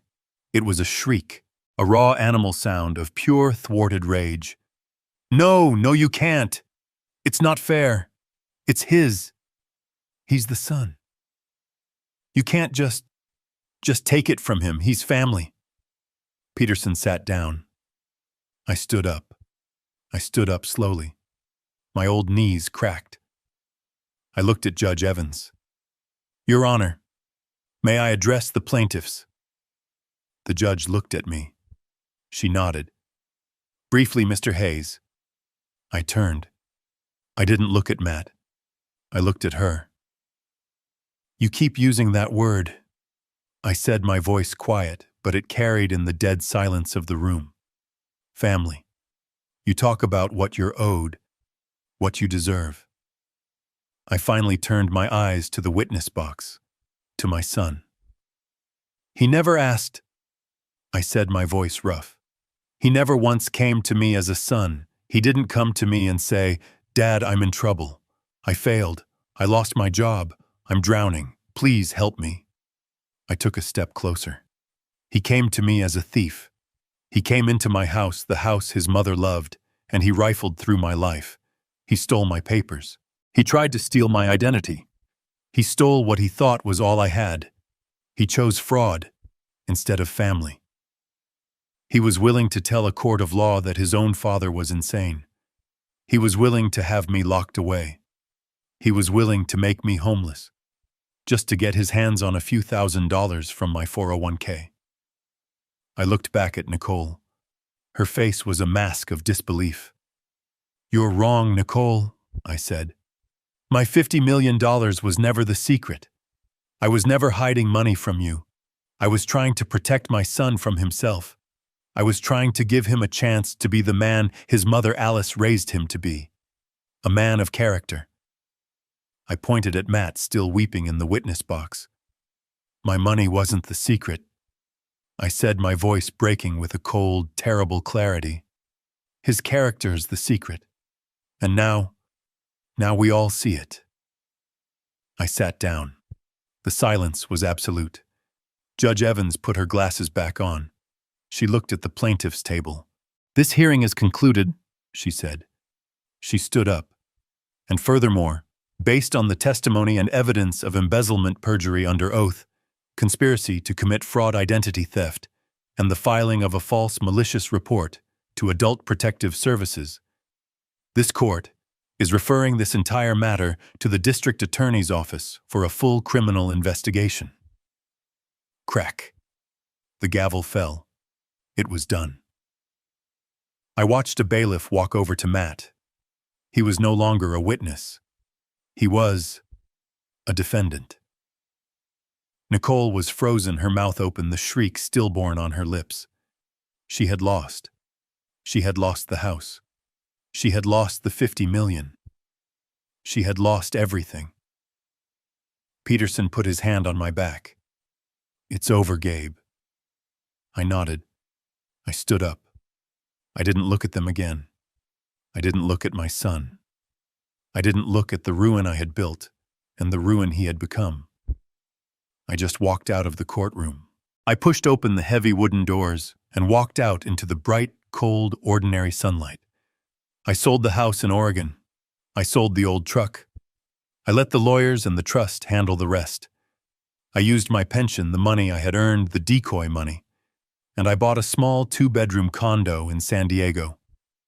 The place Alice and I always said we'd retire to but never did. The $50 million trust. It's still there. Peterson manages it. It goes to engineering scholarships now. It goes to the university where I developed the alloy. It builds things. It doesn't destroy them. Matt and Nicole, they're facing multiple felony charges. They declared bankruptcy. The last I heard, Nicole left him. She finally realized you can't get blood from a stone. I sit on my new balcony now. I can smell the salt from the ocean. I'm drinking coffee from a brand new machine. It works perfectly every time. I lost my son. But I kept my word to Alice. I protected our legacy, and I am finally at peace. Matt couldn't speak. He just broke.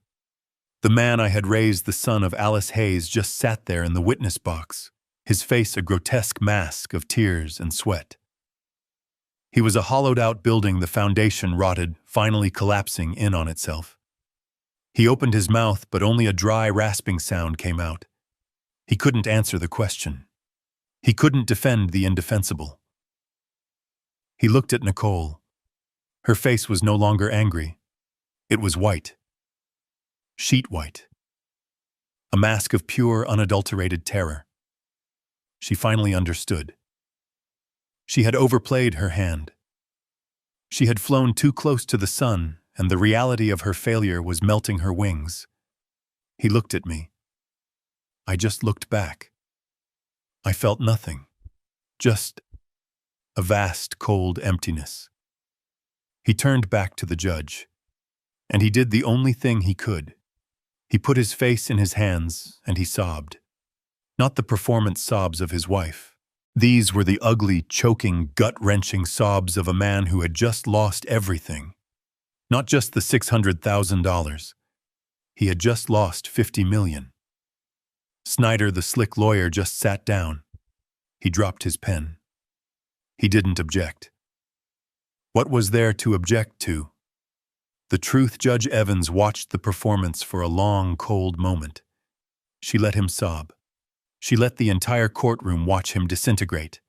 Then she banged her gavel. The sound was like a gunshot. Crack! Order! She said, her voice cutting through his cries. The witness will compose himself. But he couldn't. He was gone. The judge didn't wait. She looked down at the pile of documents. Peterson's evidence, the termination letter, the affidavit from Agnes Henderson, the fraudulent bank application, the official court-ordered cognitive evaluation that declared me perfectly sane, and the blue ledger, the Hayes Alice Trust. This court has heard enough, she announced. Her voice left no room for argument. This hearing is twofold. First, the civil suit filed by the plaintiffs Matthew and Nicole Hayes for $600,000. She looked at Snyder. Counselor, your entire case was built on a foundation of promissory estoppel and your client's emotional distress.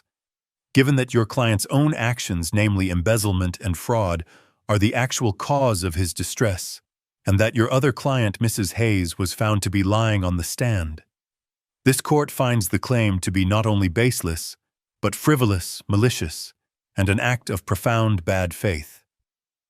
She took a breath. The civil suit for $600,000 is hereby dismissed, with prejudice, which means you can never file it again.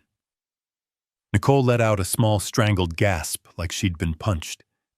Second, the judge continued, her voice growing colder. We have the petition for conservatorship. The petition to have Mr. Gabriel Hayes declared mentally incompetent. She looked at me. For the first time, her expression softened for just a fraction of a second. Then she looked back at Matt. This court finds that the defendant, Mr. Gabriel Hayes, is not only perfectly competent, in fact, according to Dr. Miller's report, he is in the 99th percentile for cognitive function, but he has also demonstrated a level of restraint and dignity that this court finds admirable. She then turned her gaze on Matt and Nicole. The plaintiffs, however, have demonstrated a profound, disturbing, and frankly predatory lack of moral character. The petition for conservatorship is denied effective immediately. Snyder was already stuffing papers into his briefcase. He was done, but the judge wasn't. And finally, she said, we have the matter of the Hayes Alice Trust. Nicole, who had been frozen, suddenly looked up. There was a flicker of insane, desperate hope in her eyes. Judge Evans looked down at the blue ledger. Mr. Peterson, she said, the moral character clause. It is ironclad. This court finds that Matthew Hayes has, by his own actions, admissions, and the overwhelming evidence presented here today, has irrevocably violated Section 4, Article B. She looked at Matt, who had stopped crying and was just staring, his face slick with tears. Therefore, the judge declared, Matthew Hayes is hereby permanently disqualified from ever serving as an executor, manager, or discretionary beneficiary of this trust. His interest, present and future, is terminated, effective immediately. It was over.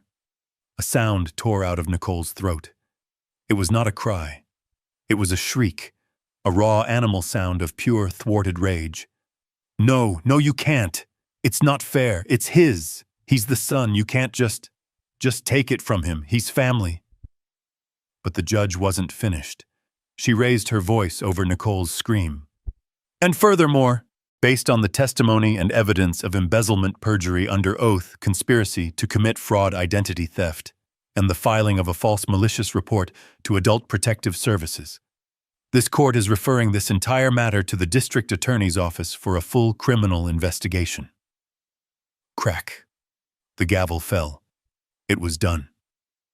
Nicole stopped shrieking. She was just staring, frozen. She had lost. She had lost the house. She had lost the $50 million. And she had just, in all likelihood, lost her freedom. I watched a bailiff walk over to Matt. He was no longer a witness. He was a defendant. Peterson put his hand on my back. "It's over, Gabe." I nodded. I stood up. I didn't look at them again. I didn't look at my son. I didn't look at the ruin I had built and the ruin he had become. I just walked out of the courtroom. I pushed open the heavy wooden doors and walked out into the bright, cold, ordinary sunlight. I didn't watch them. I didn't stay to see Nicole's final silent shriek or Matt's hollow-eyed stare as the bailiff told him to remain seated. I just stood up. My old knees cracked. I felt every one of my 70 years. Peterson put his hand on my back. "It's over, Gabe." I nodded. I didn't look back at them. I didn't look at my son. I didn't look at the ruin I had built and the ruin he had become. I just walked out of the courtroom. I pushed open the heavy wooden doors and walked out into the bright, cold, ordinary sunlight alone. They had lost. They had sued me for $600,000 and left with nothing but the clothes on their backs. They had smelled $50 million, and in their desperate, sloppy greed, they had slammed the vault door shut on their own hands, locking it forever. They would walk out of that courtroom, not just bankrupt, but facing a grand jury, criminal charges for fraud, identity theft, and perjury. They had lost their house, their non-existent inheritance, and their freedom. I sold the house in Oregon, the one with the cracked linoleum and the peeling paint. I sold the old F-150. I let Peterson and the trust handle the rest. I let the district attorney handle them. I took my pension, the money I had earned, the decoy money they thought was my whole world, and I bought a small 2-bedroom condo in San Diego. It's not big. It's not fancy. But the sliding glass door opens onto a small balcony. Alice and I always said we'd retire here. We always said someday. We were always saving, always waiting. I'm sitting on that balcony now. I can smell the salt from the ocean. The air is warm. I'm drinking coffee. It's from a brand new machine. I bought it last week. It has a digital display and a built-in grinder. It works perfectly every single time. The $50 million trust, it's still there. Peterson manages it. As per Alice's final clear-eyed wishes since Matt failed the test, the money goes to where it can do some good. It's funding engineering scholarships at my old university. It's building libraries for kids who want to learn. It's building things that last, not things that get torn down by greed. I lost my son. I know that. I lost him a long time ago, maybe even before Alice died. I just didn't want to see it. But I kept my word to her. I protected our legacy. I protected what we built, and I am finally at peace. I spent 30 years hiding my wealth because I was afraid it would ruin my son's character. The irony is that my lack of wealth, or what he thought was a lack, is what truly exposed his.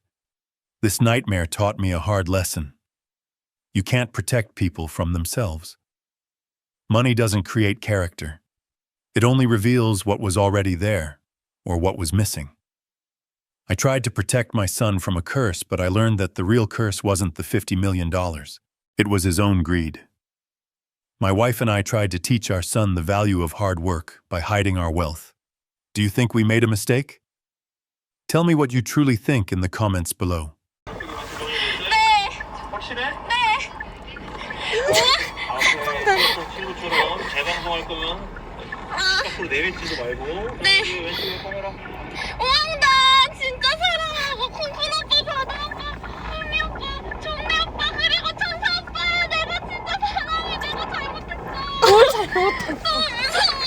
곰돌이대웅님 별풍선 5개 감사합니다. 단양이 왈개비 번지 점프하는 모습 보고 표정이 왜 이리. 나옵니다. 곧 나와요. 이제 곧 낀다. 아니 오빠 이거 왜 이렇게 좀... 여기는 고해성사 하는 데가 아니에요, 그죠? 네 맞습니다. 아 평생 더 잘할게 오빠들.